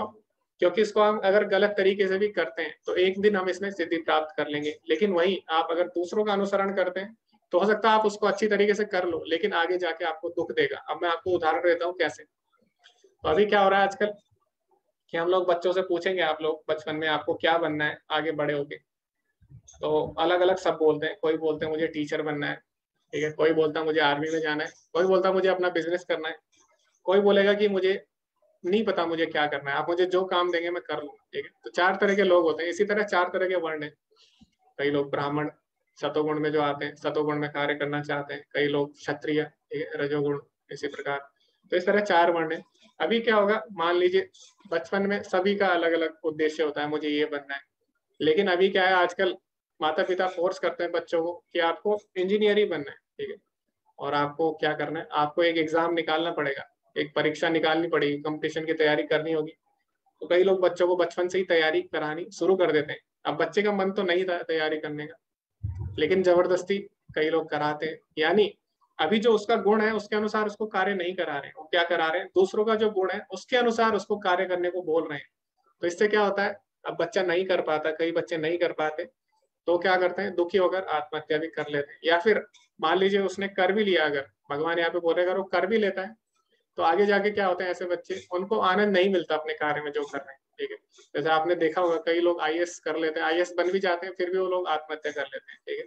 तो क्यों ऐसा हो रहा है, क्योंकि उन्होंने दूसरों के स्वभाव को करना चाहा, दूसरों के गुण को उन्होंने अपना लिया। तो भगवान क्या बोलते हैं, परो धर्म भयावह, यानी जब हम दूसरों के गुण में कार्य करना चाहते हैं तो भले ही हम उसको अच्छे से कर भी ले, लेकिन इस प्रकार के जो कार्य होते हैं हमारे लिए भयावह यानी नुकसानदायक होते हैं। इसीलिए अपने अपने गुण के अनुसार कार्य करने चाहिए। और पहले जो हमारी शिक्षा प्रणाली थी वो हमें यही बताती थी कि कैसे हम अपने अपने गुण के अनुसार, शास्त्रों के अनुसार आगे बढ़ सके जीवन में, कैसे हम लोग जो हमारा जीवन का उद्देश्य है भगवत प्राप्ति उसको प्राप्त कर सके। तो इसके लिए अलग अलग विधान बनाए गए थे। अब यहाँ पे उदाहरण भी दिया गया है। जैसे अभी यहाँ पे मान लो बोला जाता है कि आपको पेड़ पे चढ़ना है, तो अगर आप बोलते हैं पेड़ पे चढ़ना है तो इसमें अलग अलग जानवर है, यहाँ पे बंदर भी है, कौवा भी है, पेंगुइन है, हाथी है, मछली है और सील शायद है, कुत्ता है। तो अगर आप इनको बोलोगे पेड़ पे चढ़ना है तो हो सकता है बंदर जल्दी से चढ़ जाए। तो इसका मतलब ये नहीं है कि बाकी जो है वो खराब है, सब में अपना अपना स्वभाव है, सबके अपने अपने गुण है। तो हम किसी एक गुण से किसी को निर्णय नहीं ले सकते, किसी को हम जज नहीं कर सकते। तो इसीलिए चारों वर्ण बनाए गए थे ताकि हर कोई अपने अपने गुण के अनुसार, स्वभाव के अनुसार कार्य कर सके, भगवान की शरणागति ले सके, ठीक है, और 4 वर्ण और 3 गुणों से ऊपर उठ सके। इसीलिए अपने अपने गुण के अनुसार कार्य करना जरूरी था। जो आत्म संयमी तथा अनासक्त है एवं जो समस्त भौतिक भोगों की परवाह नहीं करता, वह संन्यास के अभ्यास द्वारा कर्म फल से मुक्ति की सर्वोच्च सिद्ध अवस्था को प्राप्त कर सकते हैं। तो भगवान क्या बोल रहे हैं, अंत में हम किस प्रकार इन चारों वर्ण और तीनों गुणों से ऊपर उठ सकते हैं? उसके लिए हमें आत्म संयमी होना पड़ेगा, अनासक्त होना पड़ेगा। यानी जो भी कार्य हम कर रहे हैं, चाहे अर्जुन है, अर्जुन क्या है, भी क्षत्रिय है, लेकिन वो किसके लिए कार्य कर रहा है? भगवान के लिए कार्य कर रहा है। इसी प्रकार कोई किसी भी वर्ण में हो, कोई किसी भी गुण में हो, लेकिन वो क्या हो, अगर आत्म संयमी है, अपने इंद्रियों को संयमित रखता है, केवल भगवान के लिए कार्यरत है, और अनासक्त है यानी अपनी भौतिक इच्छा के बिना अपना कर्तव्य करता है, तो वही वास्तव में संन्यास माना जाता है। हमने देखा संन्यास का वास्तविक अर्थ क्या है। संन्यास का वास्तविक अर्थ है इस प्रकार के कार्य करना जो भौतिक इच्छाओं से मुक्त है। तो इस प्रकार के जब हम कार्य करते हैं तो हम तीनों गुणों और चारों वर्णों से ऊपर उठकर परम सिद्धि की अवस्था यानी भगवान को प्राप्त कर सकते हैं। अभी क्या होगा, जब हम तीनों गुणों और चारों वर्णों से ऊपर उठते हैं तो क्या होता है, ब्रह्मभूता प्रसन्नात्मा न सोचती न कांक्षति समा सर्वेषु भूतेषु मद भक्तिम लभते पराम। इस प्रकार जो दिव्य पद पर स्थित है वह तुरंत पर ब्रह्म का अनुभव करता है और पूर्णतया प्रसन्न हो जाता है। वह न तो कभी शोक करता है, न किसी वस्तु की कामना करता है, वह प्रत्येक जीव पर संभाव रखता है। उस अवस्था में वह मेरी शुद्ध भक्ति को प्राप्त करता है। तो अभी भगवान बता रहे हैं अगर हम 3 गुणों से ऊपर उठ जाते हैं 4 वर्णों से, तो उसके बाद हमें क्या करना है। इस पद को दिव्य पद बोला जाता है। जब आप 3 गुणों से ऊपर उठ जाते हो तो इस अवस्था को ब्रह्मभूत अवस्था बोला जाता है, यानी दिव्य पद बोला जाता है। लेकिन दिव्य पद पर स्थिर होकर हमें क्या करना है, तो भगवान बोलते हैं मद भक्तिम लभते पराम। तो जब हम 3 गुणों से ऊपर उठ जाते हैं तो भगवान की भक्ति हम और अच्छे तरीके से कर पाते हैं, ठीक है, हम शुद्ध भक्ति भगवान की कर पाते हैं। तो जैसे कि हमने देखा जो ध्रुव महाराज थे, तो ध्रुव महाराज चाहते थे कि मैं बहुत बड़ा राज्य स्थापित करूं, मुझे अपने पिता से भी बड़ा राज्य चाहिए। इसके लिए वो क्या करते हैं, भगवान की शरण में जाते हैं, भगवान की तपस्या करते हैं, बड़ी बड़ी तपस्या करते हैं। तो शुरू में क्या था, उनके अंदर रजोगुण था, वो क्या करना चाहते थे, राज्य चाहते थे, उसका भोग करना चाहते थे। लेकिन जैसे ही भगवान के संपर्क में आते हैं तो क्या होता है, वो धीरे धीरे शुद्ध सत्व में आ जाते हैं। और भगवान जब उनसे बोलते हैं कि तुमको क्या चाहिए, तो मना कर देते हैं, मुझे कुछ नहीं चाहिए, मुझे केवल आपकी भक्ति चाहिए। तो इस प्रकार व्यक्ति जब भगवान से जुड़ जाता है तो धीरे धीरे वो क्या करता है, तीनों गुणों से ऊपर उठ जाता है और भगवान की शुद्ध भक्ति में रत हो जाता है। इसी अवस्था को ब्रह्मभूत अवस्था बोला जाता है। अभी भगवान आगे क्या बोलते हैं, केवल भक्ति से ही मुझ भगवान को यथारूप समझा जा सकता है या जाना जा सकता है। जब मनुष्य ऐसी भक्ति से मेरे पूर्ण भावनामृत में होता है तो वह बैकुंठ जगत में प्रवेश करता है। तो भगवान ने इतने सारे योग भगवत गीता में बोले, कर्म योग, ज्ञान योग, भगवान ने बोला ध्यान योग, अष्टांग योग, इतने सारे योग बताए भगवान ने। लेकिन अंत में अंतिम अध्याय में भगवान क्या बोलते हैं, केवल भक्ति से ही मुझे जाना जा सकता है। भक्त्या माम अभिजानाति यावान च अस्मि तत्वतः, यानी केवल भक्ति के द्वारा ही मुझे उस रूप में जाना जा सकता है जिस रूप में मैं हूँ, यथारूप, ठीक है, यावान च अस्मि यानी जिस प्रकार मैं हूँ। तो अंत में भगवान ने अपना मत दे दिया। तो इसीलिए सारे योगों का अर्थ क्या है, सारे योग हमें भक्ति की तरफ ही ले जा रहे हैं और भक्ति के द्वारा ही भगवान को यथारूप यानी जिस प्रकार भगवान है, भगवान 3 तरीके से समझे जा सकते हैं, ब्रह्म और परमात्मा और साक्षात भगवान के रूप में। तो जो भगवान का भक्त है वो पूर्ण तरीके से भगवान का अनुभव कर सकता है, भगवान को जान सकता है, ठीक है। तो भगवान ने अंत में बोल दिया केवल भक्ति के द्वारा ही, भगवान ने नहीं बोला केवल कर्म योग के द्वारा, केवल ज्ञान योग के द्वारा, ठीक, केवल भक्ति के द्वारा ही भगवान को समझा जा सकता है।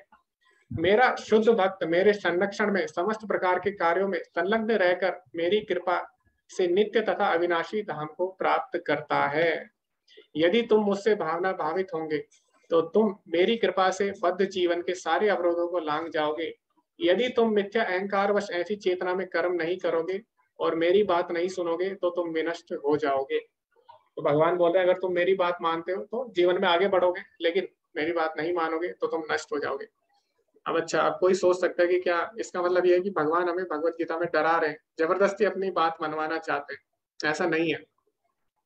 भगवान यहाँ पर हमें डरा नहीं रहे हैं, बल्कि ये भगवान का प्रेम है। तो जैसे एक माता पिता होते हैं, माता पिता बच्चे को क्या बोलते हैं कि अगर तुम पढ़ाई नहीं करोगे तो क्या होगा, तुम बर्बाद हो जाओगे, तुम्हारा जो भविष्य है बर्बाद हो जाएगा। तो इसका मतलब ये है, ये नहीं है कि माता पिता बच्चे को डरा रहे हैं। डरा रहे हैं, लेकिन क्यों डरा रहे हैं? ताकि बच्चे का कल्याण हो। इसी प्रकार अगर भगवान हमें बोल रहे हैं भगवत गीता में कि तुम मेरी बात नहीं मानोगे तो तुम नष्ट हो जाओगे, इसका मतलब ये नहीं कि भगवान डरा के अपनी बात मनवाना चाहते हैं, ऐसा नहीं है। क्योंकि भगवान हमारे पिता हैं। भगवान ने बोला पिता मत्स्य जगतो माता दाता पिता माँ, तो इसीलिए भगवान हमारी भलाई के लिए ये बात बोल रहे हैं। इसलिए हमें क्या करना है, हमें उनकी बात माननी है। जैसे पिता बोलता है, पिता बच्चे को बोलता है कि आग पे हाथ नहीं लगाना, तो बच्चा क्या करेगा, मान लेगा। लेकिन अगर जो बच्चा अगर नहीं मानेगा, वो क्या करेगा, आग में हाथ डालेगा, तो क्या होगा, उसका हाथ जल जाएगा। इसी प्रकार अगर भगवान कोई बात बोलते हैं तो हमें मान लेनी चाहिए। भगवान बोलते कि हमें उनकी बात माननी है तो हमें मान लेनी चाहिए। अगर हम नहीं मानेंगे तो क्या होगा, हमारा ही इसमें नुकसान हो जाएगा। अभी आगे भगवान क्या बोलते हैं, ईश्वरा सर्वभूतानां हृदय अर्जुन तिष्ठति भ्रान्य सर्वभूतानि यंत्र रूढ़ानि माया। हे अर्जुन, परमेश्वर प्रत्येक जीव के हृदय में है और भौतिक शक्ति से निर्मित यंत्र में सवार की भांति बैठे समस्त जीवों को अपनी माया से घुमा रहे हैं।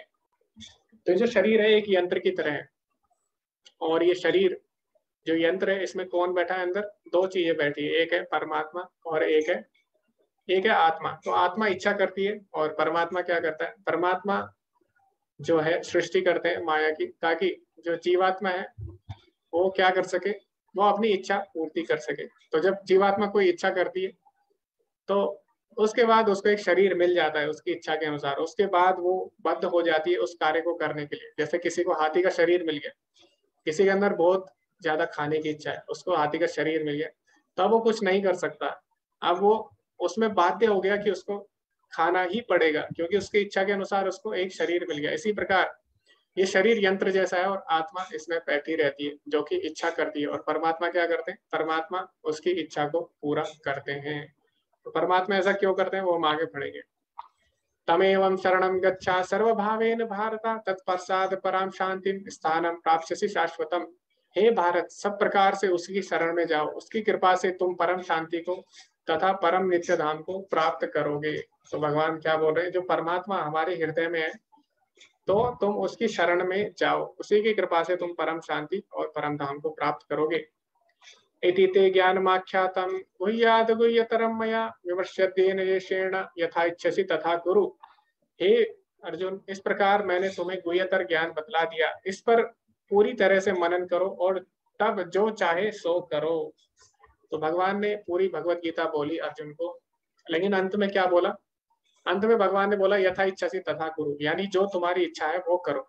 तो ऐसा क्यों बोला भगवान ने, भगवान ने क्योंकि हमें सूक्ष्म स्वतंत्रता दी है एक, तो या तो हम भगवान की शरणागति ले सकते हैं या माया की। तो हमारे अंदर हमेशा ये इच्छा रहती है और ये हमारी ये स्वतंत्रता रहती है कि हम या तो माया को चुने या भगवान को चुने।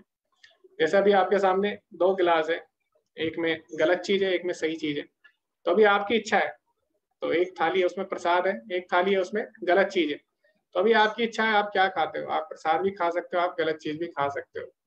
तो इस प्रकार भगवान ने हमें एक सूक्ष्म स्वतंत्रता दी है, तो उस स्वतंत्रता का हम सदुपयोग भी कर सकते हैं, उसका दुरुपयोग भी कर सकते हैं। जैसे सरकार है, सरकार ने क्या किया, चाकू बनाने की मशीन फैक्ट्री बनाई है, उसमें चाकू बनाने की मशीन है, वो चाकू बनाती है। तो अभी चाकू का उपयोग कोई किसी को मारने में भी कर सकता है, किसी की जान बचाने में भी कर सकता है। तो इसी प्रकार भगवान ने पूरी भगवत गीता बोली। तो भगवान अर्जुन को फोर्स नहीं करते, तो भगवान किसी को भी फोर्स नहीं करते जबरदस्ती। क्यों नहीं करते, क्योंकि हम किसी को अगर जबरदस्ती करते हैं तो वो प्रेम नहीं कहलाएगा। फिर मान लीजिए मैं किसी के कान पे बंदूक रख के बोलता हूँ कि तुम मेरी शरण में आओ, तुम मेरी सेवा करो, तो क्या होगा, वो प्रेम नहीं होगा। फिर वो क्या कहलाएगा, फिर वो कहलाएगा डिक्टेटरशिप, यानी तानाशाही कहलाएगी। तो भगवान तानाशाह नहीं है, भगवान चाहते हम अपनी इच्छा से उनकी शरण में आए, क्योंकि वही वास्तव में प्रेम है। तो प्रेम का अर्थ ये नहीं है किसी को जबरदस्ती अपनी सेवा कराना, वो प्रेम नहीं हो गया। तो इसीलिए भगवान ने हमें सूक्ष्म स्वतंत्रता दी है। तो हमें क्या करना है, सूक्ष्म स्वतंत्रता का सदुपयोग करना है, और हमें वही करना है जो अर्जुन ने किया। तो भगवान ने तो अर्जुन को बोल दिया कि यथा इच्छसि तथा कुरु, यानी जो तुम्हारी मर्जी अब तुम वो करो। लेकिन अर्जुन ने क्या किया वो हमें आगे पता लगेगा। तो भगवान आगे बोलते हैं, मत मना भव मत भक्तो मद्याजी माम नमस्कुरु मामे वेश्यसि सत्यम ते प्रतिजाने प्रियोसी में। सदैव मेरा चिंतन करो, मेरे भक्त बनो, मेरी पूजा करो, मुझे नमस्कार करो, इस प्रकार तुम निश्चित रूप से मेरे पास आओगे। मैं तुम्हें वचन देता हूँ क्योंकि तुम मेरे परम प्रिय मित्र हो। तो भगवान ने वचन दे दिया अर्जुन को कि अगर तुम इस प्रकार के कार्य करते हो तो तुम मेरे पास आओगे। तुम्हें क्या करना है, मद मना, यानी मेरे में मन लगाना है। अब कई लोग हो सकता है वो बोलेंगे नहीं हमारा मन भगवान में कैसे लगेगा, क्योंकि हमने तो अभी अभी भक्ति की है, तो हम तो इस स्तर पर है नहीं कि हम हमेशा भगवान में मन लगाएं, हमारा मन तो कहीं और भी लगता है। तो भगवान बोले कोई बात नहीं, मद भक्त हो, तुम क्या करो, मेरी भक्ति के जो नियम है उनका पालन करो।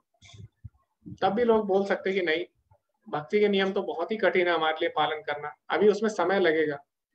भगवान बोलते कोई बात नहीं, मत याजी, कम से कम तुम मेरी पूजा तो करो, क्योंकि तुम मेरी पूजा करोगे एक दिन क्या होगा, पूजा करते करते तुम भक्ति के नियम का भी पालन करोगे, भक्ति के नियम का पालन करोगे तो तुम्हारा मन भी मेरे में लग जाएगा।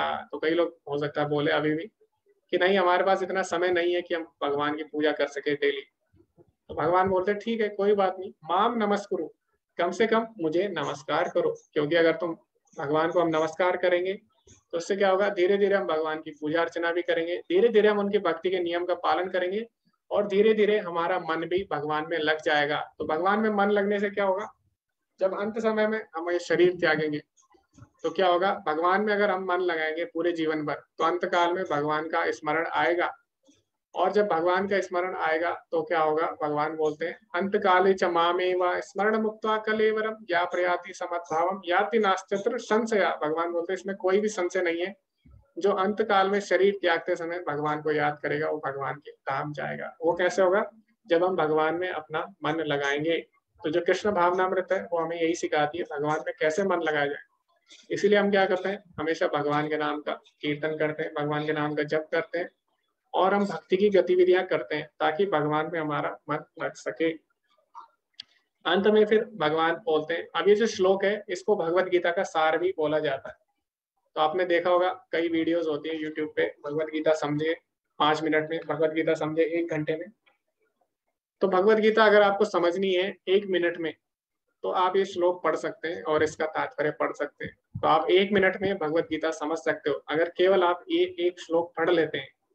तो ये जो श्लोक है समस्त भगवत गीता का सार है। तो इसमें भगवान क्या बोलते हैं, सर्वधर्मान परित्यज्य माम एकम शरणम व्रजा अहम त्वाम सर्व पापेभ्यो मोक्षयिष्यामि मा शुचः।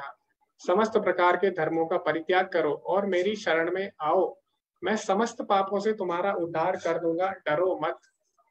तो भगवान बोलते हैं जितने भी प्रकार के धर्म है, अब हो सकता है धर्म सबके लिए अलग अलग होते हैं। कई लोगों, एक हमारा शरीर का धर्म होता है अपने शरीर की रक्षा करना, फिर हमारी चेतना थोड़ी ऊपर बढ़ती है तो हम सोचते हैं कि नहीं हमें केवल शरीर की नहीं, हमें केवल अपने परिवार की भी रक्षा करनी है, तो वो भी हमारा धर्म होता है, परिवार की रक्षा करना, परिवार के लिए सोचना। उसके बाद हमारी चेतना थोड़ी और ऊपर उठती है तो हम सोचते हैं नहीं हमें समाज के लिए भी कुछ करना चाहिए। तो कई लोग समाज के लिए कुछ करते हैं तो उसके लिए क्या करते हैं, परिवार का भी त्याग कर देते हैं जी। तो इस प्रकार कई लोग करते हैं। तो जब हमारी चेतना थोड़ी और ऊपर उठती है तो हम क्या करते हैं, समाज के लिए भी करते हैं। तो इस प्रकार हमारे जीवन में अनेक धर्म होते हैं, शरीर के लिए धर्म, परिवार के लिए धर्म, ठीक है, समाज के लिए धर्म।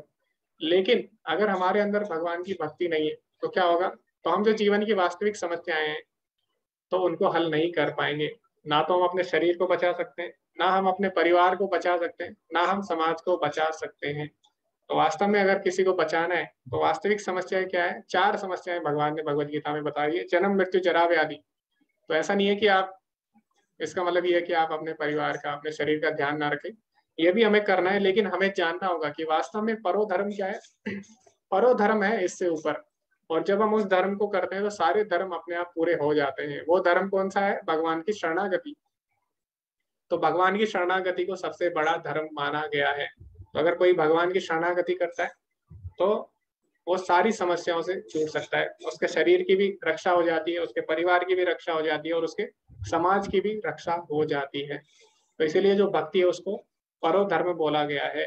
तो भगवान बोले कि सभी धर्मों को त्याग करके भगवान की शरणागति लो, वही वास्तव में परम धर्म है। तो जैसे हमने देखा विभीषण है, विभीषण ने क्या किया, विभीषण ने भगवान की शरणागति जब ली तो प्रारंभ में क्या हुआ, उन्होंने अपने शरीर के विषय में भी चिंता नहीं की, उनको अनेक कष्ट झेलने पड़े शरीर शारीरिक स्तर पर, उनको अपने परिवार को भी त्यागना पड़ा। ठीक है, तो कई लोगों ने बोला कि तुम परिवार के द्रोही हो, यानी आपने सुना भी होगा घर का वेदी लंका राय। तो इस प्रकार उनकी बहुत ज्यादा बदनामी भी हुई और उसके बाद क्या किया, उनको देशद्रोही भी बोला गया विभीषण को कि तुम तो देश विरुद्ध कार्य कर रहे हो। लेकिन जब विभीषण ने भगवान की शरणागति ले ली तो उससे क्या हुआ, फिर उसके शरीर की भी रक्षा हो गई, शरीर का धर्म भी हो गया, उसके परिवार की रक्षा भी हो गई। तो जब हनुमान ने लंका को जलाया तो एक घर था जो नहीं जला, वो कौन था, विभीषण का घर, उसके परिवार की रक्षा हुई। उसके बाद जब रावण का वध हुआ और उनके देश को नया राजा मिला, लंका को अच्छा राजा मिला, तो उसके देश की भी रक्षा हो गई। इस प्रकार पूरे समाज का कल्याण हुआ। तो जब हम भगवान की शरणागति लेते हैं तो बाकी जो छोटे छोटे धर्म है ये सब अपने आप पूरे हो जाते हैं, इसीलिए भगवान के धर्म। लेकिन वहीं अगर दूसरी तरफ हम केवल शरीर के बारे में सोचे, हम केवल समाज के परिवार के बारे में ही केवल सोचे और हम भगवान की भक्ति ना करें, तो ना हम अपने परिवार को जो वास्तविक उद्देश्य है यानी भगवान की शरणागति, ना हम उनको दे पाएंगे, ना हम अपने आप को दे पाएंगे। तो इसीलिए भगवान की जो भक्ति है उसको परो धर्म बोला गया है। और भगवान क्या बोलते हैं, माम एकम शरणम व्रज, केवल भगवान की शरण में जाओ, माम एकम, केवल मेरी शरण में। ये ऐसे नहीं कि इसकी, भगवान ने ये नहीं बोला इसकी शरण में जाओ उसकी शरण में जाओ, नहीं, तो केवल भगवान की शरण में जाना है। अहम त्वाम सर्व पापेभ्यो मोक्षयिष्यामि, भगवान ही केवल हमें सारे पापों से मुक्त कर सकते हैं। हम देवी देवता के पास जाते हैं, किसी धनी व्यक्ति के पास जाते हैं, उसकी शरण में जाते हैं, किसी की भी हम शरण में जा सकते हैं, लेकिन वो हमारी सहायता कर सकते हैं, हमारी भौतिक सहायता कर सकते हैं, हमें भौतिक लाभ दे सकते हैं, लेकिन मोक्षयिष्यामि यानी मोक्ष हमें कौन दे सकता है, केवल भगवान ही दे सकते हैं। जन्म मृत्यु जरा व्याधि से छुटकारा केवल हमें भगवान ही दे सकते हैं, कोई और नहीं दे सकता। और भगवान में अंत में 2 शब्द बोले, वो क्या है, मां शुचा, यानी डरो मत। तो भगवान ने ऐसा क्यों बोला, डरो मत, क्योंकि भगवान को पता है भगवान की शरणागति इतनी आसान नहीं है। सब चीजें, सब धर्मों का परित्याग करके भगवान की शरण में जाना इतनी आसान बात नहीं है, क्योंकि हम लोग अभी इतने ज्यादा आसक्त हो चुके हैं अपने भौतिक बंधनों से कि हम भगवान की शरण में नहीं जा सकते। ये बहुत ही कठिन होगा, और जब आप जाने का प्रयास करेंगे तो उसमें बहुत ज्यादा कठिनाई आने वाली है। तो भगवान को ये बात पता है, इसीलिए भगवान ने लास्ट में बोला मां शुचा, 2 शब्द बोले, डरो मत, क्योंकि भगवान की शरणागति कोई आसान बात नहीं है। जैसे विभीषण है, विभीषण भगवान की शरणागति गया तो उसको कितने सारे कष्ट झेलने पड़े अपने जीवन में, ठीक है, कितने सारे उसे ताने सुनने पड़े, उसको घर से निकाल भी दिया गया, ठीक है, उसकी छाती पे लात मार के। तो भगवान की शरणागति उसने ली, बहुत सारे कष्ट आए, लेकिन भगवान की शरणागति नहीं छोड़ी। तो हमें भगवान की शरणागति नहीं छोड़नी। भगवान बोले मां शुचा, डरो मत, मैं तुम्हारे साथ हूँ। बहुत सारी बाधाएं आएंगी भगवान की शरणागति में, लेकिन किसी भी हालत में हमें नहीं छोड़नी भगवान की भक्ति। अभी यही भगवत गीता का सार है। अभी भगवान आगे बोलते हैं, यह गुह्य ज्ञान उनको कभी भी ना बताया जाए जो तो न संयमी है, न एकनिष्ठ है, न भक्ति में रत है, और जो भगवान से द्वेष करते हैं। तो 2 तरह के लोग हैं दुनिया में, नास्तिक। एक वो है जो जिन्हें पता ही नहीं भगवान के बारे में अब तक, जिन्होंने सुना ही नहीं भगवान के बारे में। और दूसरी तरीके के लोग हैं जो भगवान से ईर्ष्या करते हैं, यानी जिनको पता है भगवान के बारे में लेकिन उनसे ईर्ष्या करते हैं। तो जो पहले तरीके के लोग हैं नास्तिक, जिनको भगवान के बारे में पता ही नहीं है क्योंकि उन्होंने कभी सुना ही नहीं, तो उनको अगर आप भगवान के बारे में सुनाओगे तो हो सकता है वो लोग भक्ति में आ जाए। लेकिन जो लोग भगवान से ईर्ष्या करते हैं उनको अगर आप भगवान के बारे में बताओगे तो केवल अपराध ही होगा, यानी वो लोग भगवान के बारे में उल्टा सीधा ही बोलेंगे। तो इसीलिए उनका भक्ति में आना बहुत ही ज्यादा कठिन है। तो जैसे कई लोग बोलते हैं कि भगवत गीता तो धृतराष्ट्र ने भी सुनी, अर्जुन ने भी सुनी, तो अर्जुन तो भगवान का भक्त था, उसके अंदर भक्ति जागृत हो गई और ज्यादा, लेकिन धृतराष्ट्र को कुछ भी फर्क नहीं पड़ा। क्यों? क्योंकि जो ये लोग हैं असुर लोग, ये क्या करते हैं, भगवान से ईर्ष्या करते हैं। तो इनको आप भगवान के बारे में कितना भी ज्ञान दे लो, ये लोग भगवान की शरणागति नहीं लेंगे, बल्कि और ज्यादा क्रोधित हो जाएंगे। जैसे कि हिरण्यकश्यप था, उसको प्रहलाद महाराज भगवान के बारे में बताते थे कि भगवान सबसे ज्यादा श्रेष्ठ है, तुमसे भी ज्यादा श्रेष्ठ है, तो तुम्हें भगवान के शरण में जाना चाहिए। लेकिन जैसे हिरण्यकश्यप भगवान के बारे में सुनता था तो और ज्यादा गुस्सा हो जाता था। तो इसीलिए भगवान बोले भगवत गीता का ज्ञान उनको ना दिया जाए जो भगवान से ईर्ष्या करते हैं। ऐसे लोगों को हम भगवत गीता, भगवान की महिमा नहीं बता सकते। तो ऐसे लोगों को भी हम भगवान की भक्ति में ला सकते हैं, लेकिन उनको हम डायरेक्ट तरीके से नहीं ला सकते, इनडायरेक्ट तरीके से ला सकते हैं, यानी अज्ञात सुकृति द्वारा। उनको आप प्रसाद खिलाइए, ठीक है, और उनको आप इनडायरेक्टली कोई भी सेवा में लगा सकते हैं। जैसे कि आप उनको बोल सकते हैं कि आप मेरे लिए मार्केट से फल ले आइए, वो फल लाएंगे, आप भगवान को लगा देना। तो इस तरह वो इनडायरेक्टली भी भगवान की सेवा कर सकते हैं। लेकिन आप डायरेक्टली, यानी डायरेक्टली आप उनके सामने भगवान के गुणों का बखान नहीं कर सकते। इससे क्या होगा, और ज्यादा वो भगवान से दूर हो जाएंगे। तो इसीलिए भगवान उन्हीं की भलाई के लिए बोल रहे हैं। तो उन लोगों को भगवत गीता का ज्ञान डायरेक्ट नहीं देना चाहिए जब तक कि वो लोग इस स्तर पर नहीं आ जाते, वरना क्या होगा, इससे और ज्यादा वो भगवान से द्वेष करने लग जाएंगे। अभी आगे भगवान बोलते हैं, जो व्यक्ति भक्तों को यहाँ परम रहस्य बताता है वह शुद्ध भक्ति को प्राप्त करेगा और अंत में वह मेरे पास आएगा। तो अगर आपको भगवान के पास जाना है तो एक साधारण तरीका है, भगवत गीता का प्रचार करिए, सबको भगवत गीता के बारे में बताइए। तो भगवान बोलते हैं जो ऐसा करेगा वो मेरे धाम आएगा। अब ऐसा क्यों बोल रहे हैं भगवान? आप सोचिए, आपने कोई पुस्तक लिखी, मान लीजिए आप किसी पुस्तक के ऑथर हैं, आप उसके लेखक हैं, आपने क्या किया, अगर मैं आपकी पुस्तक का प्रचार कर रहा हूँ तो आपको कितना अच्छा लगेगा ना, आपको लगेगा कि वाह, तो आपको बहुत अच्छा लगेगा। आपने अभी पुस्तक लिखी नहीं है, फिर भी आपको इतनी खुशी मिल रही है सोच के। तो सोचिए, जब हम भगवान की पुस्तक का प्रचार कर रहे हैं, भगवत गीता का प्रचार कर रहे हैं, तो भगवान को कितनी ज्यादा खुशी मिलेगी। तो क्यों? क्योंकि इसका प्रचार करने से जो भगवान की संतान है, जो भगवान से बिछड़ गई है, वो भगवान के पास आ रही है।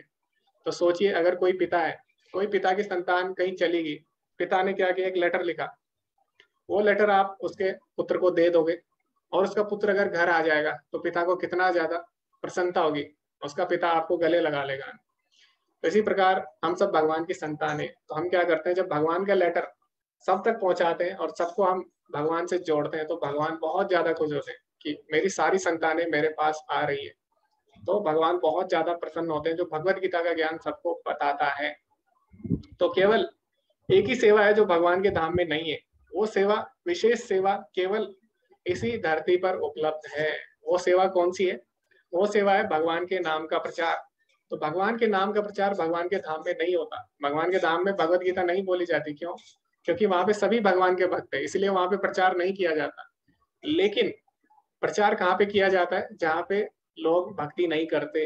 तो इसीलिए प्रभुपाद जी का जो मिशन है, चैतन्य महाप्रभु का, प्रभुपाद जी का जो आंदोलन है, वो क्या है? प्रचार का आंदोलन है, प्रीचिंग मिशन है।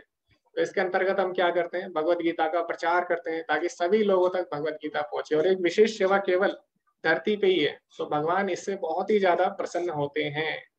तो इसीलिए हमें क्या करना चाहिए, हमें जो ये आंदोलन है इसमें किसी ना किसी प्रकार सहायता करनी है। हो सकता है कई लोग प्रीचिंग नहीं कर पाते, ठीक है, सब नहीं कर पाते, लेकिन वो लोग क्या कर सकते हैं, वो लोग सहायता कर सकते हैं प्रीचिंग में, ताकि ये जो आंदोलन है, जो भगवत गीता के प्रचार प्रसार का, ये आगे बढ़ सके। तो हमें किसी ना किसी प्रकार भगवान का जो आंदोलन है इसमें सहायता करनी चाहिए, क्योंकि भगवान बोले, भगवान को ऐसे भक्त बहुत ज्यादा प्रिय है जो इस कार्य में, प्रचार के कार्य में साथ देते हैं। इस संसार में उसकी अपेक्षा कोई अन्य सेवक ना तो मुझे अधिक प्रिय है, ना कभी होगा। भगवान बोले, दुनिया में बहुत सारे लोग हैं, अलग अलग कार्य कर रहे हैं भगवान को खुश करने के लिए, लेकिन जो भगवान के नाम का प्रचार कर रहा है, भगवान के प्रचार में जो सहायता कर रहा है, उससे ज्यादा प्रिय भगवान को कोई नहीं है, ना ही कभी होगा। तो इतनी ज्यादा विशेषता है भगवान के नाम के प्रचार की। इसीलिए जो प्रभुपाद जी है, उन्होंने पूरा जीवन अपना प्रचार में लगा दिया, भगवान के प्रचार में लगा दिया। तो इसी प्रकार हम लोग इतना तो नहीं कर सकते, लेकिन कम से कम हम लोग, उनका जो मिशन है, उनका आंदोलन है, उसमें हम थोड़ी बहुत सहायता तो कर सकते हैं, जितना हमसे हो सकता है। और भगवान आगे बोलते हैं, और मैं घोषित करता हूँ, जो हमारे इस पवित्र संवाद का अध्ययन करता है वह अपनी बुद्धि से मेरी पूजा करता है, और जो श्रद्धा समेत और द्वेष रहित होकर इसे सुनता है वह सारे पापों से मुक्त हो जाता है और उन शुभ लोगों को प्राप्त होता है जहाँ पुण्यात्माएं निवास करती है। तो जब हम भगवान के बारे में सुनेंगे तो क्या होगा, श्रवण मात्र से ही हम सारे पापों से मुक्त हो सकते हैं। केवल अगर हम ध्यान से सुन भी लेते हैं, तो भगवान का नाम इतना पवित्र है, केवल ध्यान से श्रद्धा के साथ अगर सुन भी लेते हैं तो सारे पापों से मुक्त हो जाएंगे। क्योंकि भगवान ने अभी अभी बोला, अहम त्वाम सर्व पापेभ्यो मोक्षयिष्यामि मा शुचा, यानी केवल मैं ही तुम्हें समस्त पापों से मुक्त कर सकता हूँ। इस प्रकार हम भगवान की प्राप्ति कर सकते हैं। अभी अर्जुन ने जब इतना सुना तो अर्जुन ने अंत में क्या बोला? अब भगवान ने तो अर्जुन को बोल दिया, यथा इच्छसि तथा कुरु, जैसी तुम्हारी इच्छा है वैसा करो। लेकिन अर्जुन ने अंत में क्या किया, वही हम लोगों को करना है। अर्जुन उवाचा नष्टो मोह स्मृतिलब्धा तो प्रसादान मयाच्युता स्थितो अस्मि गत संदेहा करिष्ये वचनम तवा।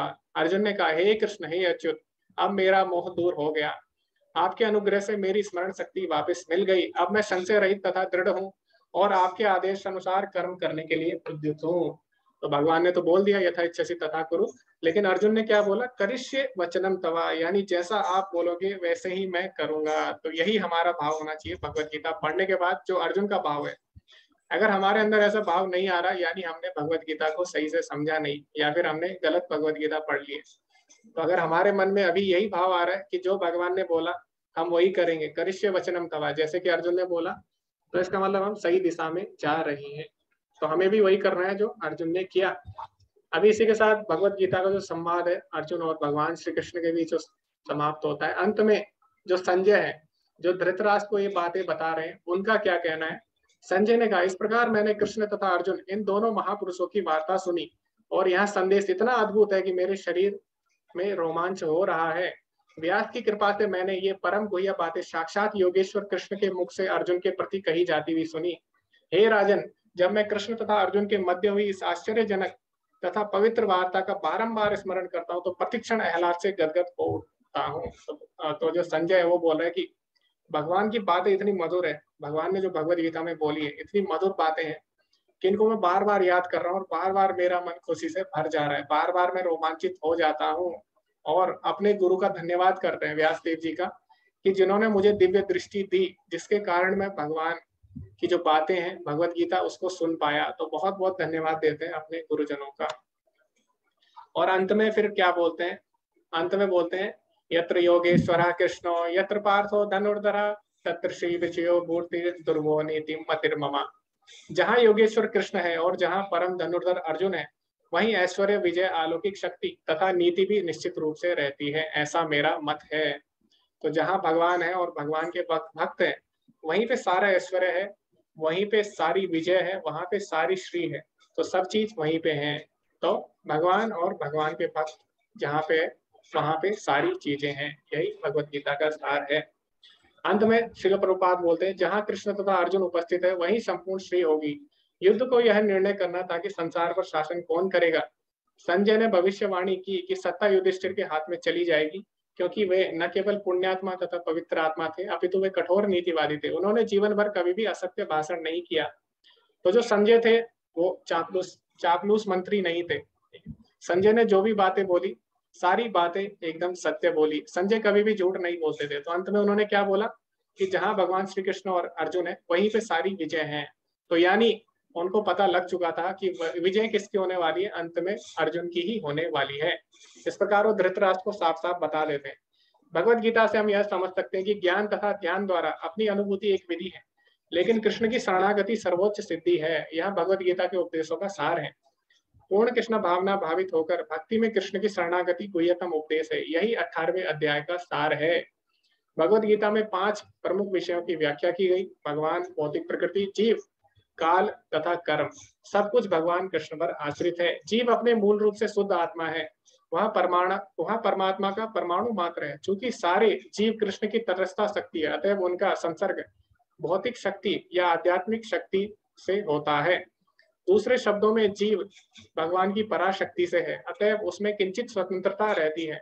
इस स्वतंत्रता का सदुपयोग से ही वहां कृष्ण के प्रत्यक्ष आदेश के अंतर्गत आता है और अपनी सामान्य दशा को प्राप्त होता है।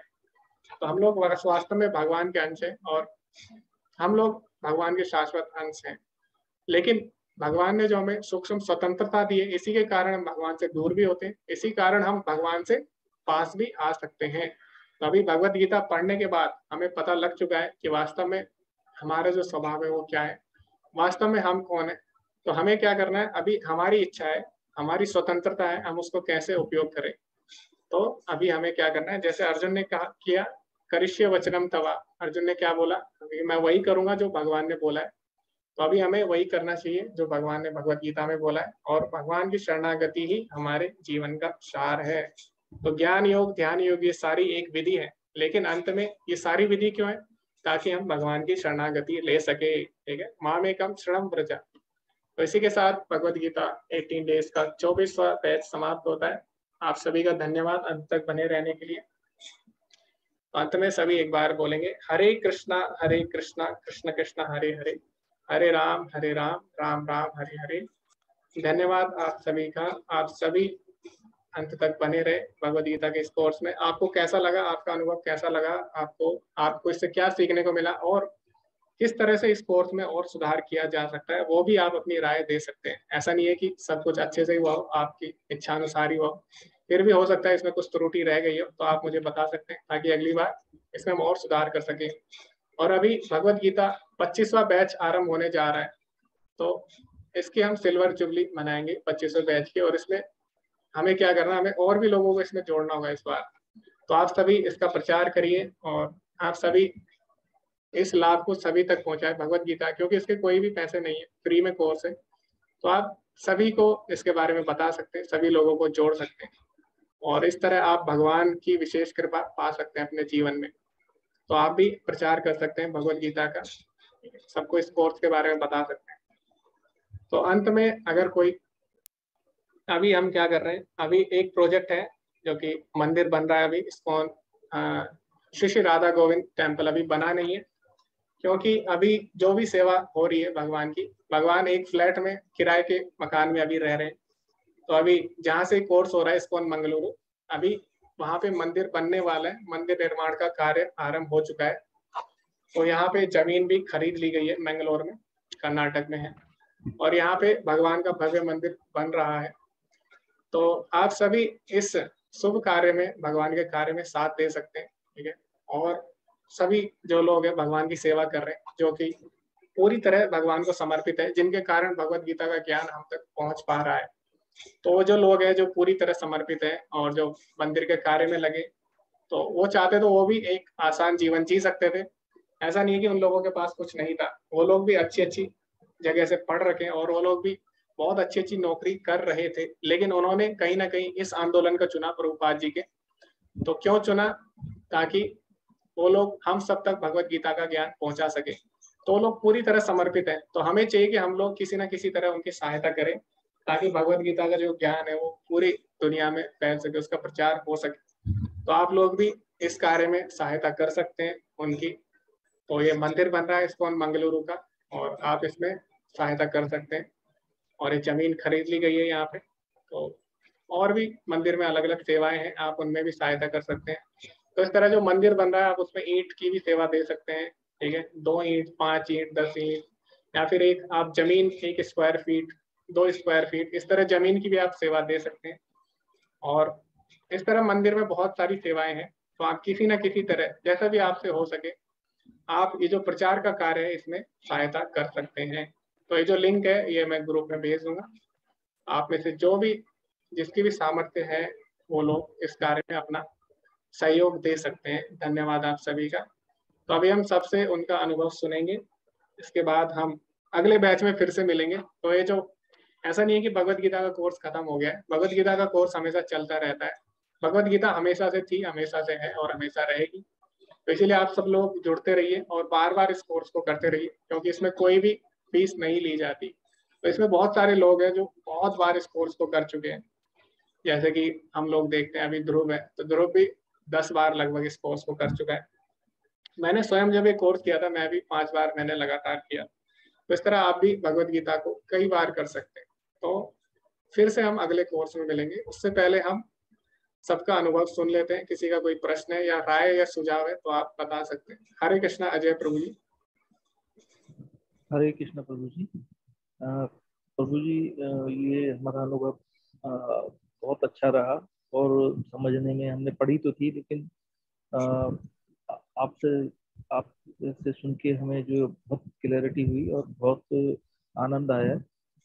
और जितने भी हमारे प्रश्नों के जवाब थे वो मतलब हमारे मन में थे, बहुत दिनों से उत्सुक थे जानने के, सारे प्रश्नों के उत्तर मिले। इसमें बस ये जानना था मेरे को, मतलब अर्जुन का अंतिम वाक्य यही था कि उसने कर्म योग को चुना और पूरे मनोयोग से युद्ध में लग गया। जी, वास्तव में अर्जुन ने भक्ति योग को चुना, क्योंकि भक्ति योग का अर्थ क्या है? सारे कर्म योग हो, ज्ञान योग हो, ध्यान योग हो, सबका एक ही तात्पर्य है, भगवान की शरणागति। तो लास्ट में भगवान ने क्या बोला? सर्वधर्मान परित्यज्य मामेकम शरणं व्रज। यही वास्तव में भक्ति योग है। तो कर्म योग, ज्ञान योग सब जब मिल जाते हैं आपस में, ध्यान योग, तो उसको ही भक्ति योग बोला जाता है। अभी अर्जुन सारे योग कर रहा है। अगर हम भक्ति योग कर रहे हैं, हम सारे योग कर रहे हैं, क्योंकि एक भक्त कर्म भी करता है भगवान के लिए, ठीक है। तो भक्ति ये नहीं करता कि सारे कर्म त्याग दे, भक्त कर्म भी करता है, ठीक है, भगवान के लिए ज्ञान भी लेता हो, भगवत गीता भी पढ़ता है, और भगवान पे ध्यान भी लगाता है, भगवान के नाम पे जप करता है। तो जब हम भक्ति करते हैं, सारे योग अपने आप हो जाते हैं। तो अभी अर्जुन केवल कर्म योग नहीं कर रहा, अर्जुन भक्ति योग कर रहा है, जिसमें सारे योग आ जाते हैं, ठीक है प्रभु। हरे कृष्ण जी, हरे कृष्णा।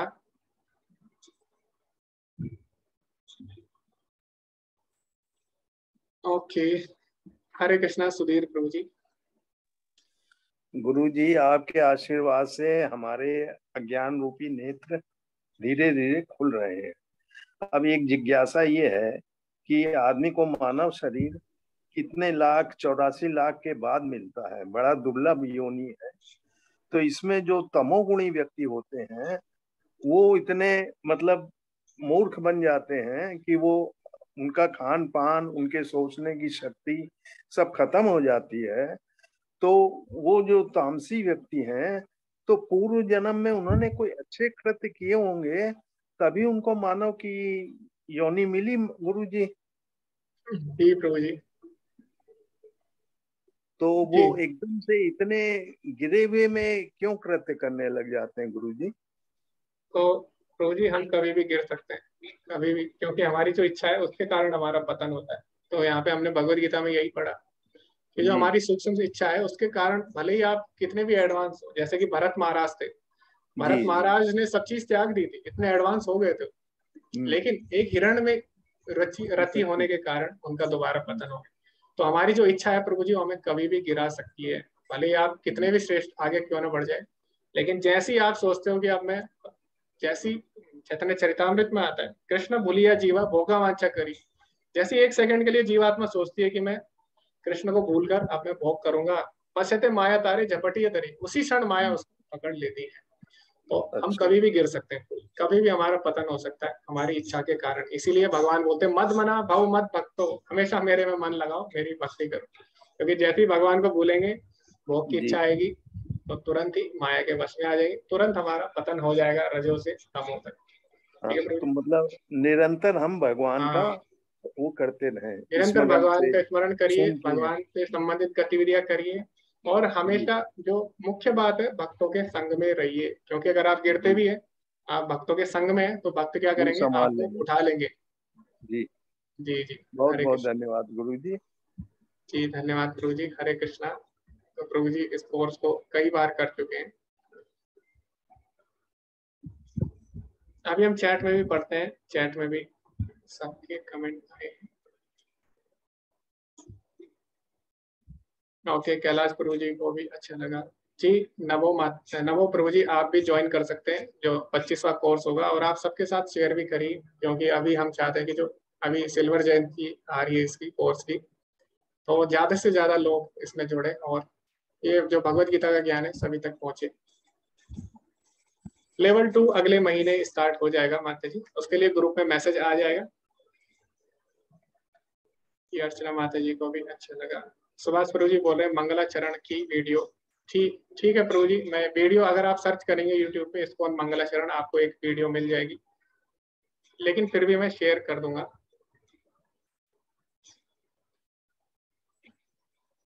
ओके, चंदन प्रभु जी को भी बहुत अच्छा लगा एक कोर्स।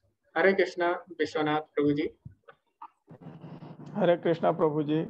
जी मेरे को तो बहुत ही अच्छा लगा, और मैं चाहता नहीं कि ये खत्म हो, मैं तो डेली 1 घंटा बैठ के ये सुनना चाहता हूँ, बहुत ही अच्छा लगता है, और मैं खत्म होने ही नहीं देना चाहता, लेकिन ये तो है 18 दिन का खत्म हो गया। अब मैं दूसरा जो 13 जून से शुरू हो रहा है उसमें मैं रजिस्टर करना चाह रहा हूँ, पता नहीं क्या हो रहा है, वो बोलता है कि आप संस्था से ऐसा कीजिए, रजिस्टर ही नहीं हो रहा, तो उसका क्या करें, कैसे क्या करें? नहीं प्रभु जी, एक लिंक अभी ग्रुप में आएगा, और उस ग्रुप पे, उस लिंक पे आप क्लिक करेंगे तो आप रजिस्टर हो जाएंगे, और आप कितनी भी बार कर सकते हैं। फिर भी कोई समस्या आती है आप मेरे को मैसेज कर सकते हैं, आपको जो समस्या आ रही है उसका स्क्रीनशॉट लेके आप एडमिन जो है उनको मैसेज कर सकते हैं, वो आपकी सहायता करेंगे। ठीक है गुरु जी, मैं तो चाह रहा हूँ कंटिन्यू चलता ही रहे, वो खत्म ही ना हो। ठीक है, चलता ही रहेगा। भगवत गीता तो अभी की नहीं है, 5000 साल भगवान बोल चुके हैं कि 12 करोड़ साल पहले भी सूर्यदेव को बोली गई थी और आज भी ये बोली जा रही है। तो भगवत गीता का ज्ञान हमेशा रहेगा। जी प्रभु जी, और एक कोर्स भी हमेशा रहेगा, चलता रहेगा अभी। हरे कृष्णा। ओम प्रभु जी। हरे कृष्णा प्रभु जी। मेरा कोई प्रश्न नहीं है। पहली बात तो आपका बहुत बहुत कोटि कोटि धन्यवाद। और आपका जिस तरीके से आप श्लोक बोलते हैं, श्लोक का प्रभाव है, फ्लो है, वो वास्तव में तारीफ काबिल है। और आपने जिस तरीके से हर एक चीज़ को, छोटी छोटी चीज़ को एग्जाम्पल के साथ में समझाया, आपका बहुत बहुत धन्यवाद। मेरे जीवन में परिवर्तन मैं ये कहूँगा कि मैं जपमाला करने लग गया डेली। और गीता का मैंने गीता ली है मैंने इस्कॉन बेंगलोर से, तो मेरे पास में आ गई और उसको मैं डेली अभी पढ़ने लग गया हूँ। तो उसके जो तात्पर्य है जो प्रभुपाद जी ने उसमें दिए हैं, तो उसको भी पढ़ने और समझने की कोशिश कर रहे हैं। लेकिन आपने जिस तरीके से समझा, ये मैंने सेकंड टाइम किया। पहले मैंने इंग्लिश में किया था अटेंड, पहला जो इससे पहले 23 वाला था, और फिर ये आपका अटेंड किया। दोनों बहुत अच्छे लगे और मैंने 25 में भी मैंने रजिस्टर करवा दिया है कोर्स के लिए। और आगे भी मैं अपने मित्रों और उनको भी आगे भेज रहा हूँ, लिंक भेज दिए, ऑलरेडी भेजे हैं। और जो जहाँ पे कॉन्टेक्ट्स हैं और उनको भी समझाने की कोशिश कर रहे हैं कि आप अटेंड करें, ये बात है। लेकिन सबसे मतलब आपका इस कम उम्र में जिस तरीके से आप बोलते हैं, बहुत कम, वेरी वेरी इम्प्रेसिव एक्चुअल में। Thank you very much. जी धन्यवाद प्रभु जी। हरे कृष्णा हरे प्रभु कृष्णा। जी। हरे कृष्णा प्रभु जी, धन्यवाद। आप इसी तरह प्रोत्साहित करते रहिए सभी को भगवत गीता कोर्स के लिए। और जी, आपके कारण मैं भी प्रोत्साहित होता हूँ, तो आप लोगों का ही आशीर्वाद है, क्योंकि आप लोग सभी आयु में और अनुभव में मेरे से बड़े। आप सभी इसी तरह आशीर्वाद बनाए रखिए। हरे कृष्ण। ओके, कल्पना माता जी बोल रही है कि उनको भी बहुत अच्छा लगा, और केतन प्रभु जी को भी, सुनीता माता जी को भी। ओके, सर्टिफिकेट डाउनलोड हो चुका है जी प्रभु जी। हाँ, तो आप सभी लोग सर्टिफिकेट डाउनलोड करिए, क्विज दीजिए, और उसके बाद आप अगले लेवल के लिए रजिस्टर कर सकते हैं। ओके, सुलता माता जी, मैं रिकॉर्डिंग शेयर कर दूंगा, आप दोबारा से इसको देख सकते हैं। ओके, कपिल प्रभु जी को भी बहुत अच्छा लगा। हरे कृष्णा। अनुराधा माता जी। हरे कृष्णा प्रभु जी, बहुत बहुत धन्यवाद आपका। आपका कोर्स मैं पहले अटेंड की थी पिछली बार, लेकिन पूरा नहीं कर पाई थी। इस बार मैंने अटेंड किया। और प्रभु जी, आपकी वाणी बहुत ही प्रभावशाली है, और आपके श्लोक बोलने का तरीका या समझाने का तरीका, क्योंकि मैं 8-9 महीने से यहाँ जुड़ी हुई हूँ इस्कॉन से, लेकिन मुझे जितना ज्ञान प्राप्त हो रहा है आपसे वो अतुलनीय है। तो प्रभु जी बहुत बहुत धन्यवाद, आपको साधुवाद। आप ऐसे ही सेवा करते रहे और हम लोग भी प्रोत्साहित होते रहे आपसे, ये हमारी कामना है प्रभु जी। जी माता जी, धन्यवाद आपका। तो आप इसी तरह अपना संग देते रहिए, क्योंकि भक्तों का संग जरूरी है भक्ति में। भक्ति एक ऐसा कार्य है जो अकेला नहीं किया जा सकता। जैसे कि भरत महाराज है, भरत महाराज को लगा मैं अकेले जाऊंगा जंगल में और भगवान की भक्ति करूंगा, लेकिन ऐसा संभव नहीं हुआ। तो इसीलिए भक्ति में भक्तों का संग बहुत ही आवश्यक है। तो आप सभी लोग जुड़े रहिए और अपना संग देते रहिए। हरे कृष्णा। शंकर प्रभु जी। हरे कृष्णा प्रभु जी। जी हरे कृष्णा प्रभु जी। हाँ प्रभु जी, मैं अपना एक्सपीरियंस आपसे शेयर कर सकता हूँ क्या? जी प्रभु जी, बिल्कुल। हाँ, मैं 20-25 साल से मेरा इष्ट कृष्ण भगवान है। जी जी। हाँ, तो मेरे को थोड़ा थोड़ा पता था, इसलिए मैं डायरेक्टली मैं आपको इन वर्ड एक वर्ड में बोल सकता हूँ, आई लव कृष्णा। हाँ, लेकिन मेरे को भगवत गीता मेरे इधर साथ में ही है, मेरे को इतना डीपली इसकी नॉलेज नहीं थी। तो मैंने फेसबुक पे, ये मोबाइल पे चला चला के मैं देखा कृष्ण भगवान का है, तो मैंने क्लिक करके इस्कॉन का वो कर दिया। तो उसमें एक दिन अमोघ वो क्या है प्रभु जी, हाँ हाँ, उन्होंने बोला गॉड इज वो मेक्स हिज अपीयरेंस। तो वो कंप्लीट वर्ड मेरे को याद नहीं आ रहा। तो मेरे को अच्छा लगा, मैंने क्लिक करके फिर मैंने कृष्ण भगवान का जो भी है ना प्रोग्राम, फेसबुक पे जो भी कृष्ण भगवान का प्रोग्राम हो, चाहे वो मुस्लिम बोले, हिंदू बोले, एंड कोई भी पार्टी बोले, मैं उसको लव करता हूँ जिसमें कृष्ण भगवान की प्रेजेस हो। जी जी जी, ठीक है। और उसके बाद मैंने ये इसके इस्कॉन के जो गीता के ये श्लोक सिखाए जाते हैं ना, ये बहुत ही अच्छी बात है।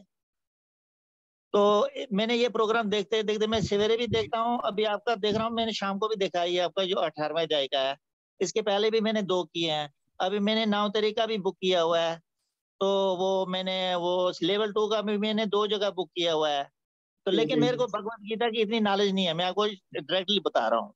लेकिन आज आपने जो आज आपने 60 से 7 तक जो जो श्लोक है ना, ये मेरे को बहुत अच्छे लगे। ये डायरेक्ट बोलते हैं कि मैं ही भगवान हूँ, सारा कुछ, एवरीथिंग इज कृष्णा।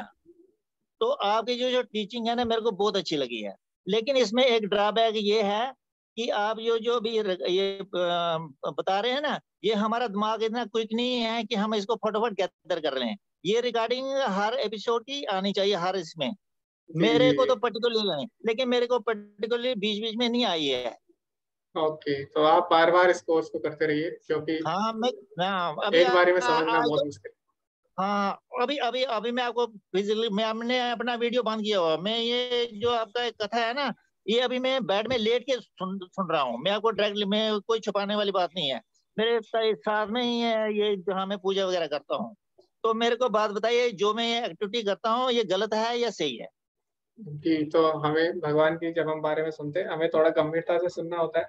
जैसे कि जो परीक्षित महाराज थे, जब उन्होंने भगवान की कथा सुनी तो उन्होंने 7 दिन तक लगातार सुनी। उन्होंने कुछ भी खाया पिया नहीं बीच में, और उन्होंने मल मूत्र का त्याग भी नहीं किया, और चुपचाप भगवान के बारे में सुनते रहे। तो भगवान की कथा को हमें गंभीरता से लेना चाहिए, क्योंकि भगवान बोलते हैं भगवद गीता में, ये यथा माम प्रपद्यन्ते ताम तथैव भजाम्यहम्।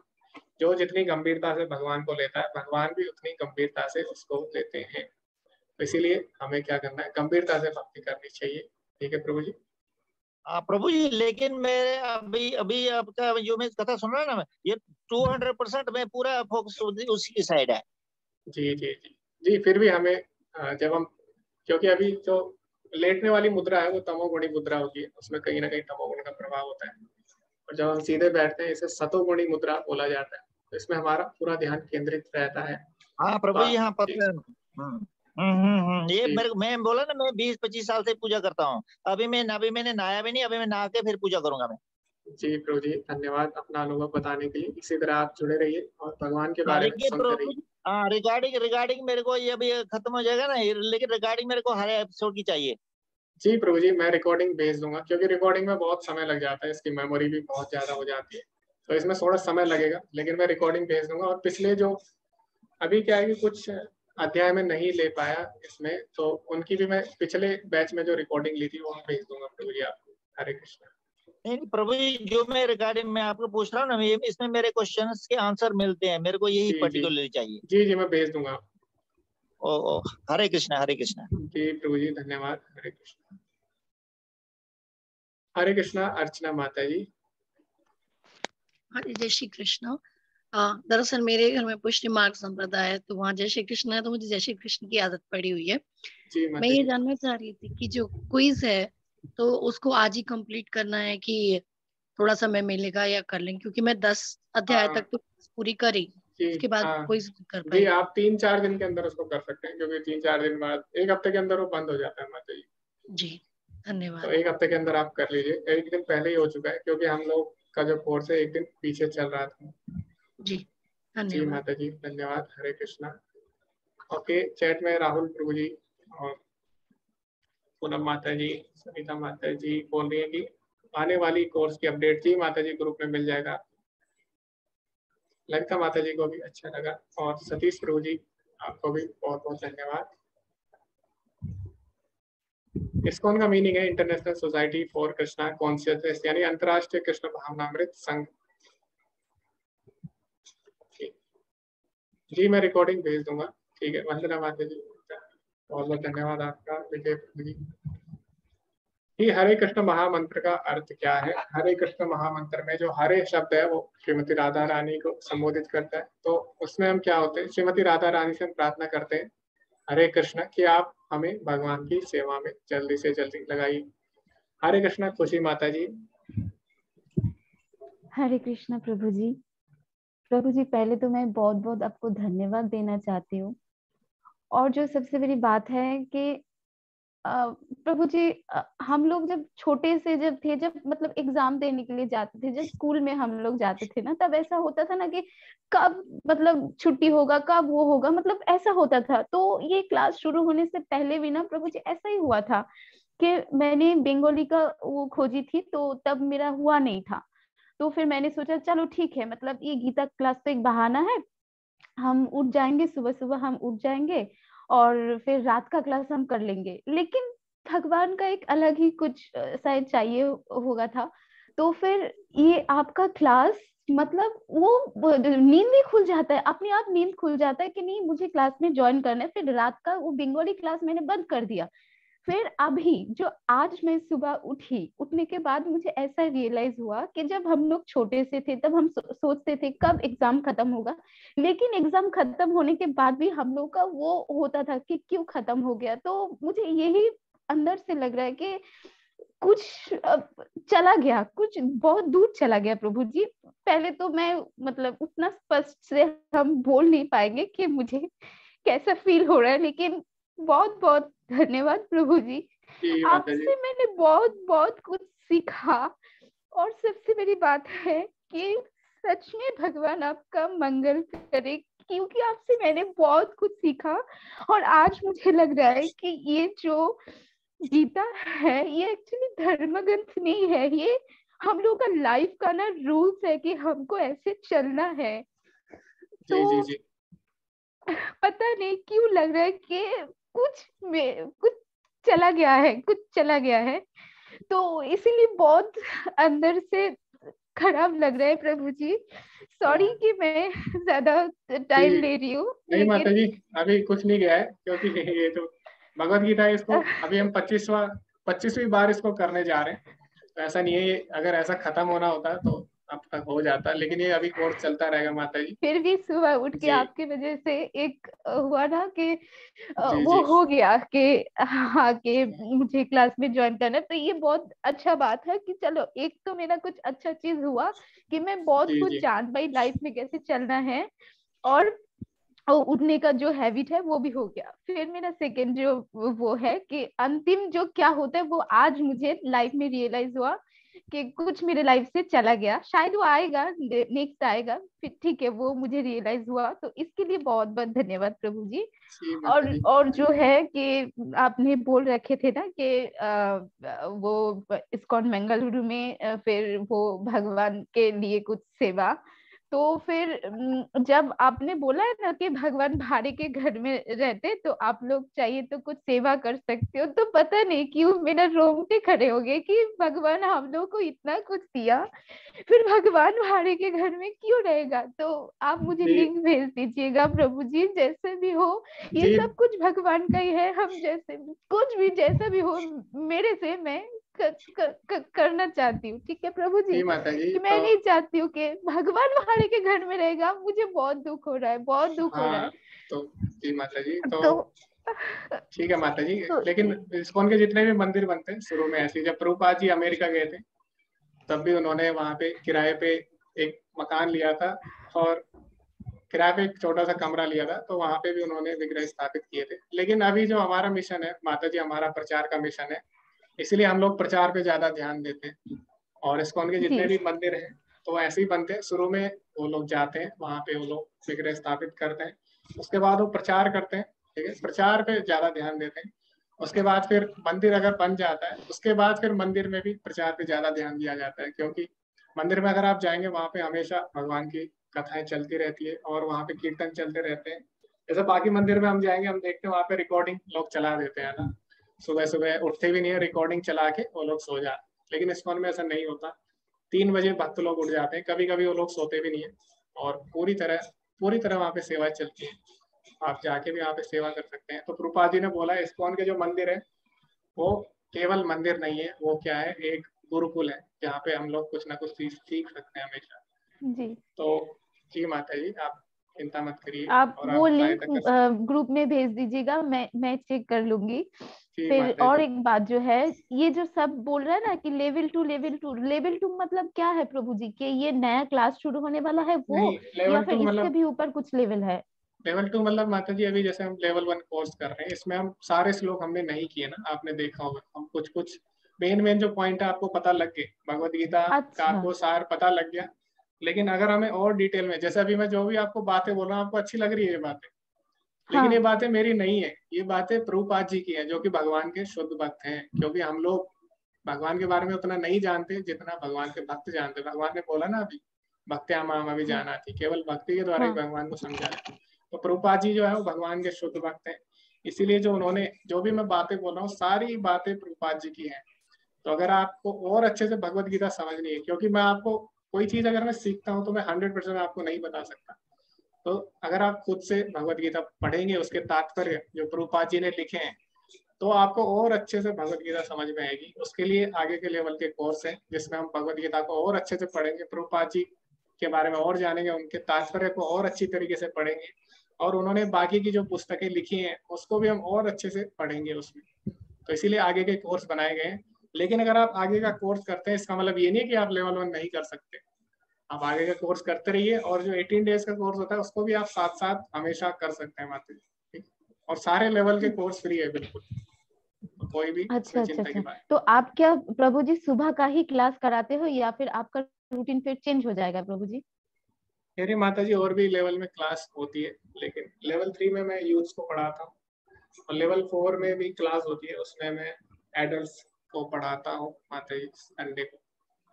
तो लेकिन लेवल 1 की जो क्लास होती है उसमें मैं हमेशा पढ़ाता हूँ 18 डेज वाले में। ये सुबह ही आपका क्लास होता है प्रभु जी जी? माता जी सुबह ही होती है जी। और मुझे अभी एक दो प्रश्न है वो मैं थोड़ा पूछ लेती हूँ कि आपने बोला कि अहंकार करना ठीक नहीं है, है ना? तो फिर अगर ये अहंकार अगर हम भगवान को लेके करेंगे, जैसा मेरे मन में कभी कभार ऐसा होता है कि मैं कृष्ण का दास हूँ, मेरा कृष्ण है, बस मुझे और कुछ नहीं चाहिए। ये लोग क्या कर रहे हैं, चलो ये लोग पाप कर रहे हैं, करने दो, मैं कृष्ण का हूँ, मेरा कृष्ण है, मेरा ये अहंकार है, चलो कृष्ण मुझे देखेगा। तो ये भी क्या प्रभु जी खराब है? ये नहीं, अहंकार बिल्कुल भी क्या खराब नहीं है। खराब है? अहंकार 2 तरह के होते हैं, एक होता है मिथ्या अहंकार, एक होता है सत्य अहंकार। मिथ्या अहंकार मतलब होता है अपने आप को शरीर मानना। तो मिथ्या अहंकार में हम अपने आप को शरीर मानते हुए कार्य करते हैं, उसको मिथ्या अहंकार बोला गया है। और सत्य अहंकार होता है अपने आप को भगवान का अंश या दास समझना। तो अहंकार बुरा नहीं है, अहंकार मतलब होता है अपने बारे में जानना। तो अगर जो अपने आप को शरीर जानता है वो मिथ्या अहंकार है, जो अपने आप को भगवान का दास समझता है वो सत्य अहंकार है। तो अहंकार बुरी चीज नहीं है माता, मिथ्या अहंकार बुरी चीज है। जी जी जी।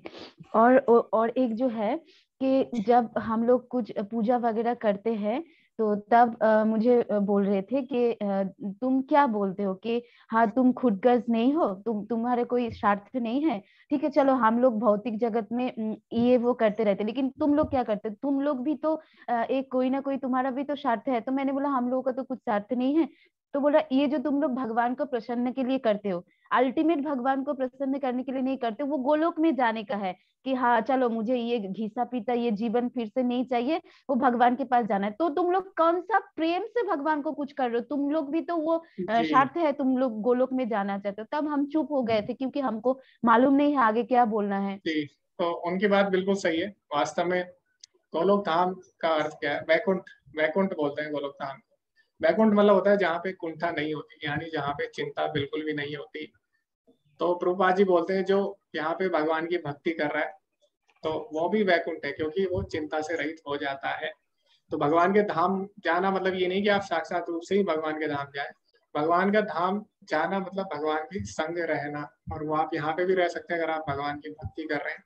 तो वास्तव में भगवान की भक्ति महत्वपूर्ण है, ना कि भगवान के धाम जाना। जैसे हनुमान जी है, हनुमान जी अभी कहाँ पे? हनुमान जी अभी यहीं पे है, तो वो क्या कर रहे हैं? भगवान की भक्ति कर रहे हैं। ऐसा नहीं है कि हनुमान जी ने बोला मुझे वैकुंठ जाना है, हनुमान जी ने बोला मुझे भगवान की सेवा करनी। तो भगवान के जो शुद्ध भक्त होते हैं वो केवल भगवान की सेवा करते हैं, और जहाँ भगवान के भक्त भगवान की सेवा कर रहे हैं वहीं पे वास्तव में वैकुंठ है, यानी वहां पे चिंता नहीं है। तो इसीलिए हनुमान जी को सबसे बड़ा भक्त बोला गया है, क्योंकि वो क्या है, उन्होंने ऐसा नहीं है उनको वैकुंठ जाना है, वो तो कहीं पे भी भगवान की सेवा करने को तैयार है। इसी तरह विभीषण है, विभीषण भी यहाँ पे है अभी। इसी तरह बलि महाराज है, वो भी पाताल लोक में भगवान की सेवा कर रहे हैं।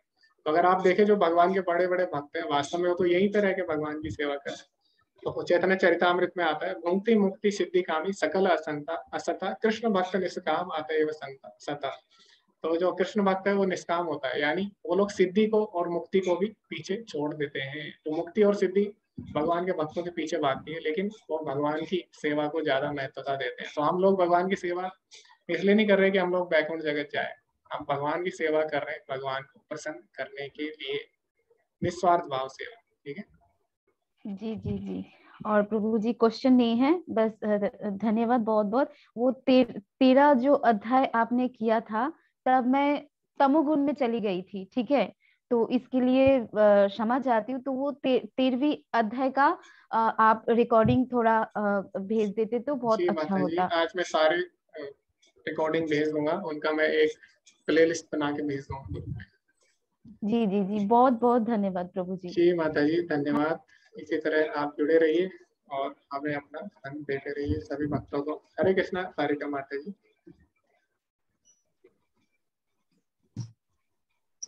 हरे कृष्णा प्रभु जी।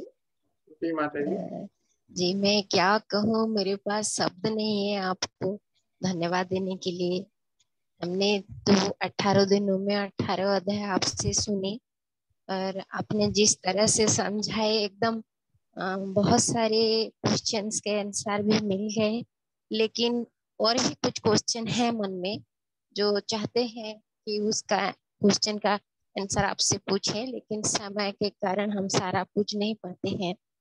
जी तो माता जी। ये जो सारा जो पूरा जो जीवन है, मुझे ऐसा लग रहा है कि हम भी बिल्कुल अर्जुन के जैसे ही हैं। जैसा उनका विषाद था वैसे हम लोग, मैंने स्टार्टिंग में जब आई मैं भी विषाद में थी। मेरा जो जॉब था गवर्नमेंट का उसमें से मुझे डिसमिस कर दिया गया था प्रभु जी। तो मैं मतलब वहाँ जो अरफान और अबांडन बच्चों के लिए मैं काम करती थी, तो वहाँ पे बहुत सारे ऐसे अन्याय विचार होते रहते थे, तो मैं देख देख के सह नहीं पाती थी और एक दिन ऑब्जेक्शन कर दी। तो धीरे धीरे धीरे धीरे मुझे पूरा टारगेट करके एक दिन मुझे डिसमिस कर दिया गया। तो दुख तो हुआ, बहुत दिन तक दुख हुआ, मैं रोती रही। फिर घर में चुपचाप जो दिन भर टाइम मिलता भगवान का नाम लेती रही, सुनती रही, गीता पढ़ती रही। समझ में कुछ नहीं आता था, केवल गुरु के पास बीच बीच में जाती थी।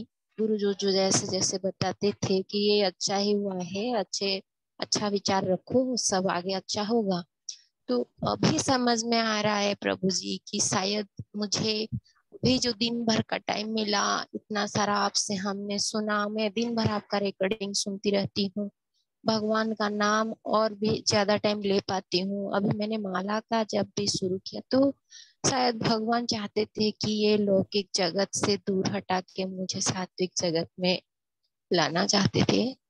तो मैं अभी मुझे लग रहा है जैसे आपने बताया लास्ट श्लोक जो है शरणागति में ही जाना चाहिए, तो मैं भी मुझे भी ऐसा ही लगा कि हाँ सच में शरणागति, बस कुछ नहीं, जो दिन जो मिला खा लेना है, जो दिन जैसा काम करना है कर लेना है, कोई कोई कोई कुछ एक भी आशा नहीं रखना है। बस क्या वैकुंठ, क्या स्वर्ग, क्या कहाँ, प्रभु तो हर जगह में है और हमें बस कोई चिंता नहीं, ऐसा ही समझना चाहिए। मुझे बस आगे की भी आपकी कोर्स करनी है प्रभु जी। और अभी मैं दूसरों को भी चाहती हूँ, मेरे जो दोस्त हैं साई पड़ोसी सबको मैं बोली हूँ आगे के कोर्स के लिए मैं आप लोगों को भेजूंगी, लिंक आएगा तो बोल रही हूँ।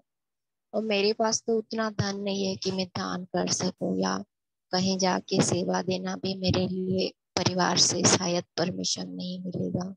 तो केवल नाम ही मेरे लिए, बस यही केवल एक ही बात का दुख है। बाकी मुझे मैं कैसे पढूं इसको, किस तरह से पढूं, ये मैं समझ में नहीं आ रहा गीता को कैसे। जी माता जी, तो अभी जिस भी तरीके से हो सके हमें भगवान की सहायता करनी चाहिए। और भगवान की सेवा मतलब होता है जो अभी आवश्यकता है उसके अनुसार भगवान की सेवा करना। तो अभी आवश्यकता दो ही चीजों की है, जैसे एक सेवा है, तो अभी मंदिर बनने की सेवा मिली है। दूसरा एक और सेवा है, वो है भगवान के नाम के प्रचार की, वो हमेशा रहेगी।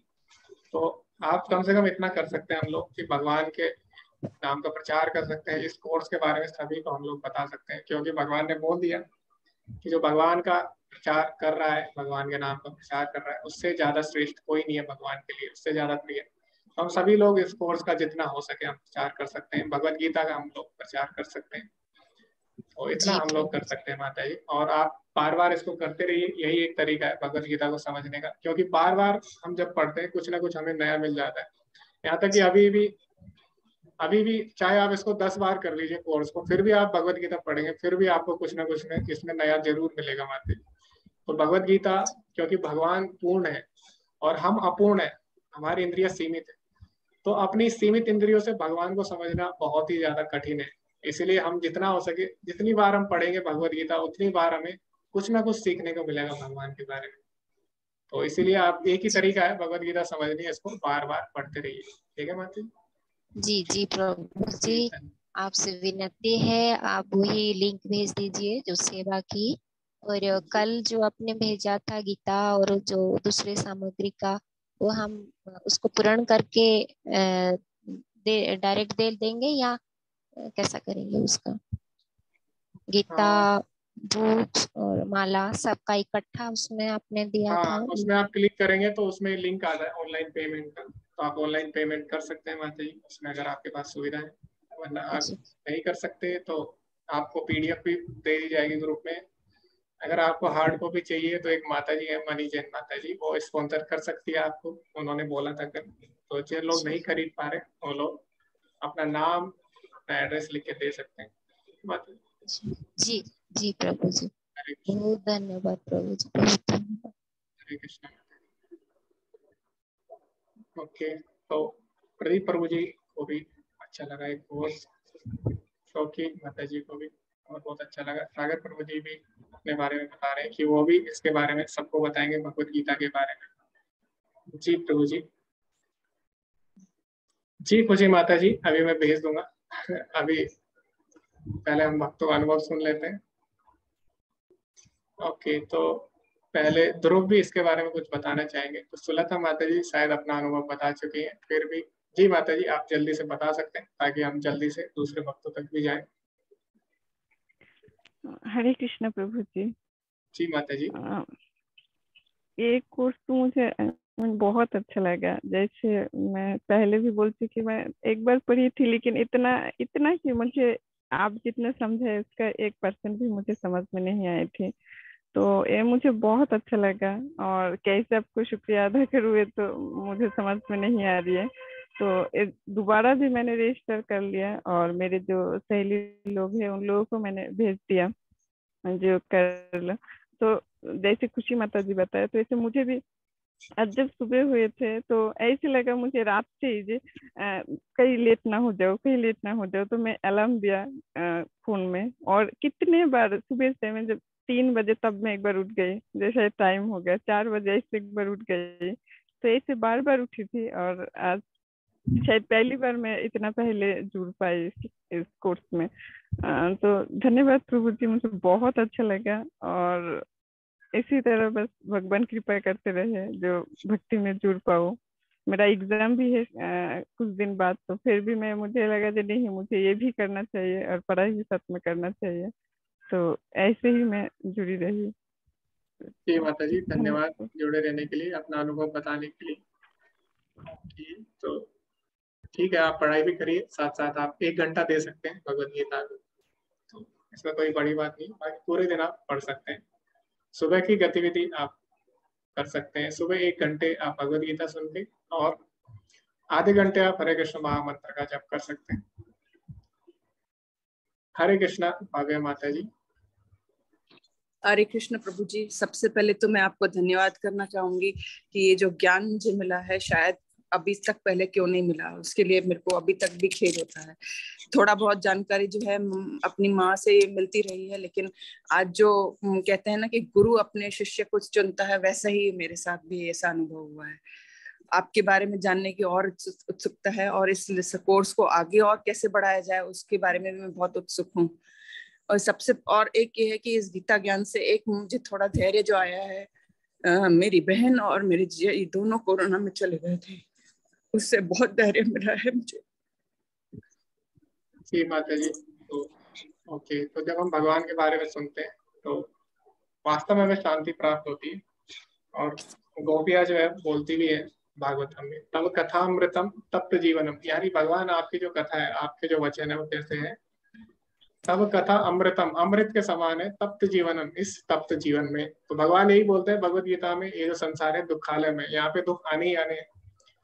तो इसीलिए हमें प्रयास करना चाहिए कि हम लोग भगवान से जुड़े, तभी हम लोग वास्तविक शांति का अनुभव कर सकते हैं। तो माता जी आप चिंता मत करिए।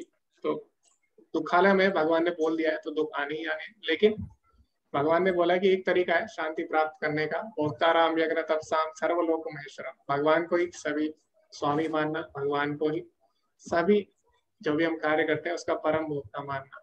तो इस तरह जब हम समझ जाते हैं तो हम जीवन में शांति प्राप्त कर सकते हैं। ठीक है, तो आप इसी तरह भगवान से जुड़े रहिए। धन्यवाद जी माता जी, हरे कृष्ण। अभी हम सुनने जा रहे हैं ध्रुव को। तो ध्रुव अभी 5 साल के हैं और 5 साल में वो 5 से ज्यादा बार भगवद गीता का कोर्स कर चुके हैं।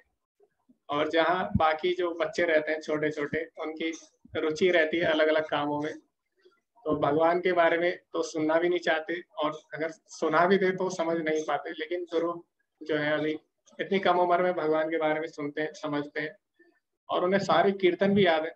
जो भी हम कीर्तन करते हैं सारे कीर्तन याद है, मंगलाचरण उनको याद है, भगवत गीता के श्लोक भी उन्होंने याद कर रखे हैं, कुछ कुछ तो सुनाते भी रहते हैं। तो उनसे हम सुनते हैं उन्हें कैसा लगा इसके बारे में। हरे कृष्णा ध्रुव। हरे कृष्णा प्रभु जी, मुझे ये ना अध्याय बहुत अच्छा लगा। अच्छा, 18वां अध्याय आपको अच्छा लगा? हाँ। कौन सा श्लोक आपका फेवरेट श्लोक है ना इसमें? सर्वधर्मान वाला। बोलो। और मन मना पाओ। अच्छा, हाँ, तो 2 श्लोक आपके फेवरेट। ओके, तो आप भी जुड़े रहिए, आप भी जुड़े रहिए इसी तरह ध्रुव। जी प्रभु जी, मैं अपना एक्सपीरियंस शेयर करना चाहती हूँ। ओके जी माता जी। जी प्रभु जी, पहले तो आपको बहुत बहुत धन्यवाद प्रभु जी। आपका जो ज्ञान है प्रभु जी बहुत ही अच्छा है, और जो आपका समझाने का जो तरीका है वो बहुत ही सुंदर है। मीन्स आप जो समझाते हो वो बहुत ही अच्छे तरीके से समझ में आ जाता है, और जो आप श्लोक बोलते हो वो बहुत ही अच्छी तरीके से बोलते हो, जो वो लर्न भी हो जाते हैं जैसे आप बताते हो वैसे ही। मीन्स 1-2 बार लर्न करेंगे तो आराम से लर्न हो जाते हैं, नहीं तो इतना हार्ड होते हैं श्लोक लर्न करना, लर्न नहीं हो पाते जल्दी से। पहले जब मैं भगवत गीता सुनती थी तो मुझे इतना समझ में नहीं आता था भगवत गीता। जैसे कि भागवतम सुनती थी तो भागवतम में बहुत इंटरेस्ट लगता था कि समझ में आती थी, क्योंकि भगवान की उसमें लीलाएं वगैरह होती थी, और वहाँ के श्लोक जैसे वो अभी आपने श्लोक बताया कि वो गोपी गीत का है ना। जी माता जी, तब कथामृतम तब। हाँ, तब कथामृतम, वैसे वो सब श्लोक वगैरह याद हो जाते थे। लेकिन जो भगवत गीता की थी वो उसको ज्यादा समझ में नहीं आती थी। लेकिन आप जब से हमने आपकी क्लास जब से ज्वाइन की है तब से हमें भगवत गीता में भी बहुत रुचि आने लग गई है। एंड जो आपका जो समझाने का तरीका है वो बहुत ही ज्यादा सुंदर है प्रभु जी। और ध्रुव को भी इससे काफी कुछ बहुत कुछ सीखा है ध्रुव ने, इससे काफी श्लोक सीखे हैं ध्रुव ने, और ध्रुव को भी भगवत गीता बहुत ही अच्छे समझ में आने लग गई है। वो प्रैक्टिकल लाइफ में भी भगवत गीता को मीन्स जोड़कर हर एग्जाम्पल उससे जोड़ कर बताता है हमें। एंड वो जब ड्राइंग करता है प्रभु जी, तो उसने प्रहलाद महाराज जी का एक मीन्स रेफरेंस लेके उसने मुझे एक दिन बताया। एक दिन वो ड्राइंग कर रहा था तो वो कृष्णा की ड्राइंग कर रहा था, तो बोल रहा है मम्मी मैं भाव से ड्राइंग कर रहा हूँ। जैसे प्रहलाद महाराज ने भाव से भक्ति की थी तो भगवान आ गए थे खंबे से निकल कर, तो मैं भी इतनी भाव से ड्राइंग करूंगा कि भगवान निकल कर आ जाए। तो मुझे उसकी वो सोच अच्छी लगी। अभी तो हम इतने शुद्ध भक्त है नहीं कि भगवान आ जाए, लेकिन एटलीस्ट उसकी सोच आ गई वैसी कि भगवान आ जाए, तो कभी ना कभी शायद भगवान मिल जाए ऐसे ही। जी जी, ध्रुव को तो पक्का मिलेंगे क्योंकि ध्रुव तो अभी से प्रयास कर रहे हैं। जी प्रभु जी, आपका बहुत बहुत धन्यवाद प्रभु जी। धन्यवाद माता जी, हरे कृष्णा। तो हरे कृष्णा प्रभु। और आपका भी धन्यवाद बहुत बहुत माता जी, स्पेशली कि आपने आपके घर में ऐसे भक्त हैं और आप उनको उनका मतलब पालन पोषण कर रहे हैं, ऐसे भक्तों का उनकी सेवा कर रहे हैं। तो बहुत ही सौभाग्य है अगर हमारे घर में ही ऐसे भक्त हैं। तो अगर कुछ ना भी हो हमारे जीवन में, क्योंकि भक्ति जब हम करते हैं बहुत सारे अपराध होते हैं, लेकिन एक शॉर्टकट तरीका है भगवत धाम जाने का, भगवत प्राप्ति का, वो है भक्तों की सेवा। तो कुछ ना हो अगर जीवन में, कभी कुछ ना भी हो, बस आप भक्तों की भी अगर सेवा कर ले तो उसी से भी भगवत प्राप्ति हो सकती है। जैसे नारद मुनि है, उन्होंने कुछ नहीं किया, बस उन्होंने केवल जो भक्त लोग थे वहाँ पे, संत लोग, उनकी सेवा करते थे वो लोग, और जो भी बच जाता था उनकी थाली से वो जूठा खा लेते थे, उसी के कारण उन्हें भगवत प्राप्ति हो गई थी। तो भक्तों की सेवा का अवसर हमें कभी भी नहीं छोड़ना चाहिए। तो ऐसे जैसे अभी माता जी को सौभाग्य मिला है, उनके परिवार में भक्त लोग हैं, तो वैसे भी हमें प्रयास करना चाहिए कि हम लोग भी भक्तों की सेवा करें, और हमारे परिवार में जो लोग हैं उनको भी हम भगवान से जोड़ें, और विशेषकर जो बच्चे हैं उनको भी हम प्रयास करें, क्योंकि भागवतम में आया है कि अगर आप अपने बच्चों को भक्त नहीं बना सकते तो आपको बच्चे पैदा नहीं करने चाहिए, क्योंकि आप एक और जीवात्मा को इस संसार में बांधने वाले हैं। तो अगर आप इस तरह से सोचते हैं कि वास्तव में तभी आप अच्छे माता पिता माने जाएंगे, जब आप किसी का उद्धार कर सकते हैं, तभी भागवतम में आए, तभी आप बच्चे पैदा कर सकते हैं, तभी आपको अधिकार है बच्चे पैदा करने का, वरना फिर वो पशु की तरह हो जाएगा। जैसे पशु भी बच्चे करते हैं और हम भी कर रहे हैं, तो पशु भी अपने बच्चे को जन्म मृत्यु जरा व्याधि से बाहर नहीं निकाल सकते, और हम भी अगर नहीं निकाल पा रहे तो हमें और उनमें कोई अंतर नहीं है। इसलिए हमें प्रयास करना है हमारे घर में जो बच्चे हैं और बाकी लोग हैं उन्हें हम भगवान से जोड़ें। तो धन्यवाद आप सभी का, आप सभी ने अच्छे अच्छे अनुभव सुनाए, और इसी तरह आप लोग जुड़े रहिए। तो हम दोबारा से मिलेंगे इसी कोर्स में, और आप मंगल आरती भी सुबह अटेंड कर सकते हैं, क्योंकि मंगल आरती में भी सब लोग आते हैं, ग्रुप भी आते हैं उसमें, तो सब लोग हम मंगल आरती में भी मिल सकते हैं। तब तक ओके, धन्यवाद सभी का जुड़े रहने के लिए। और हरे कृष्णा। प्रतीक्षा माता जी आप कुछ बोलना चाहते हैं? तो प्रतीक्षा माता जी भी सेवा दे रही है यहाँ पे भगवद गीता के कोर्स में बहुत समय से, उनको भी हम सुन लेते हैं एक बार। जी प्रभु जी, हरे कृष्णा सभी को। बहुत अच्छा लगा प्रभु जी, आपने इतना बढ़िया, मैं तो मतलब सुन के ऐसा लगता है कि मैं हर बार कुछ नया सुन रही हूँ। हर बार मुझे हर बार का पॉजिटिव ही वो आ रहा है, वाइब ऐसा आता है कि आप बोलते रहे और हम सुनते रहे। बस आप कुछ भी नहीं बोलना है प्रभु जी, कोई शब्द नहीं है मेरे पास, बस इतना ही बोलूंगी कि आप सब ऐसे ही जुड़े रहें, आप सब ऐसे ही प्रचार करते रहें। हरे कृष्णा की ब्लेसिंग है हम सब पर, और नामनिष्ठा दास जी की बहुत बहुत आभारी हूँ कि मैं कहाँ से कहाँ पहुंची हूँ। बस प्रभु जी, बस मुझे इतना ही कहना है, और बस पॉजिटिविटी बहुत है अंदर प्रभु जी बस।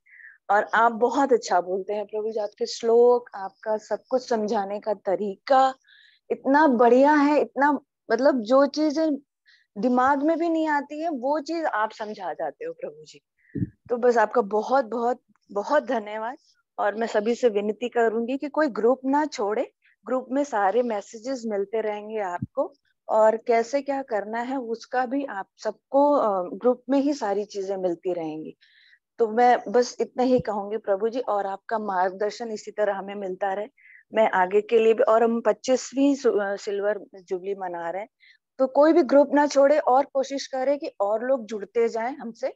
और प्रभु जी आपने वैसे तो सारी चीजें बता ही दी हैं, और आप रिकॉर्डिंग के लिए भी मुझे काफी मैसेजेस आए हैं, जिसमें कि प्रभु जी 5वां और 12वीं रिकॉर्डिंग तो प्रमोद प्रभु जी ने लिया था। तो प्रभु जी अगर मिल सके तो आप 5वीं और 12वीं भी प्रोवाइड करवा दीजिए, आपकी जो पिछली वाली होंगी, क्योंकि काफी लोग मतलब काफी लोग मांग रहे हैं कि वो चीज हमें मिल जाए करके। तो प्रभु जी प्लीज वो भिजवा दीजिए, क्योंकि काफी क्वेरीज उस मामले में है। जी, तो मैं सारे रिकॉर्डिंग का प्लेलिस्ट आपको शेयर कर दूंगा, और जो उसमें नहीं है वो मैं पिछली जो रिकॉर्डिंग्स है वो मैं आपको भेज दूंगा। जी प्रभु जी, हाँ, क्योंकि मेरे ख्याल से सबने जो आपने भेज दिए लगातार वो सबके पास आ गई है, पर 5वां और 12वां नहीं है, तो उसकी काफी ज्यादा क्वेरीज हैं। तो प्लीज आप उसको देख लीजिएगा। और आपका बहुत बहुत धन्यवाद प्रभु जी, बहुत बहुत धन्यवाद। हरे कृष्णा प्रभु जी। हरे कृष्णा माता जी, आपका भी बहुत बहुत धन्यवाद इस कोर्स में सेवा देने के लिए। तो यहाँ पे मंदिर में बहुत सारी सेवाएं हैं, तो भगवान के धाम में और भगवान के काम में इतनी सारी सेवाएं हैं कि लोग कम पढ़ सकते हैं, लेकिन भगवान की सेवा कभी भी खत्म नहीं होती। तो ये भी भगवान की कृपा है, क्योंकि भगवान अनंत है, भगवान का नाम अनंत है, भगवान की सेवाएं भी अनंत है। तो सभी लोग किसी ना किसी तरह भगवान की सेवा कर रहे हैं। तो प्रतीक्षा माता जी भी इस कोर्स में जुड़ी थी, और आज वो भी सेवा कर रही है, एडमिन की सेवा वो देती है ग्रुप में, और यहाँ पे वो कोहोस्ट की भी सेवा देती है। तो इसी तरह आप लोग भी किसी ना किसी तरह भगवान की सेवा कर सकते हैं। ओके, तो धन्यवाद आप सभी का, फिर से हम लोग मिलेंगे। ओके, लीना माता जी कुछ बोलना चाहती है। जी माता जी, हरे कृष्णा। आप कुछ कहना चाहते थे माता जी? हरे कृष्णा। आपके श्रीमद से श्रीमद भगवत गीता का जो हम लोगों को लाभ मिला, जो आपने हम लोगों को ज्ञान दिया, वो अद्भुत है। उसके लिए कोटि कोटि धन्यवाद आपका। और एक विनती है कि ये जो अभी तक जितने भी आपके वीडियोस आए हैं इस पे, ये क्या हमेशा रहेंगे या कि कुछ समय बाद ये अपने आप ही हट जाएंगे? ये माता जी एक्चुअली मंदिर का चैनल है, तो पता नहीं वो कब तक मंदिर के चैनल पे रहेंगे, लेकिन इसमें वीडियो हमेशा रहेंगे। और अगर हटते भी हैं तो नई जो अगला बैच आएगा उसकी रिकॉर्डिंग आती रहेगी। जैसे मान लीजिए अभी इतने सारे बैच हो चुके हैं, 25वां बैच अभी होने वाला है, तो हो सकता है पहले दूसरे तीसरे की हट गई हो, लेकिन बाकी की रहेगी। लास्ट वाले जो रहेंगे, लेटेस्ट वाले, उनकी रिकॉर्डिंग रहेगी माता जी।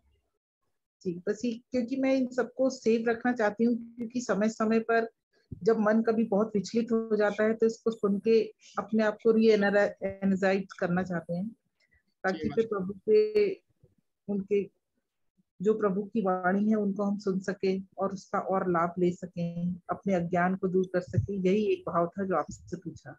जी माता जी, तो जी माता जी, वीडियो आपको मिलती रहेंगी और एक कोर्स भी चलता रहेगा।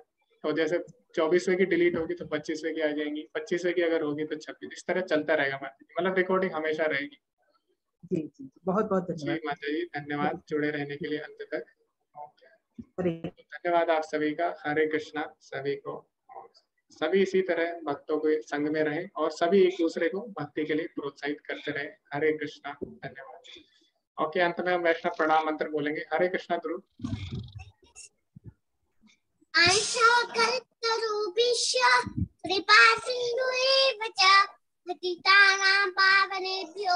वैष्णवेभ्यो नमो नमः।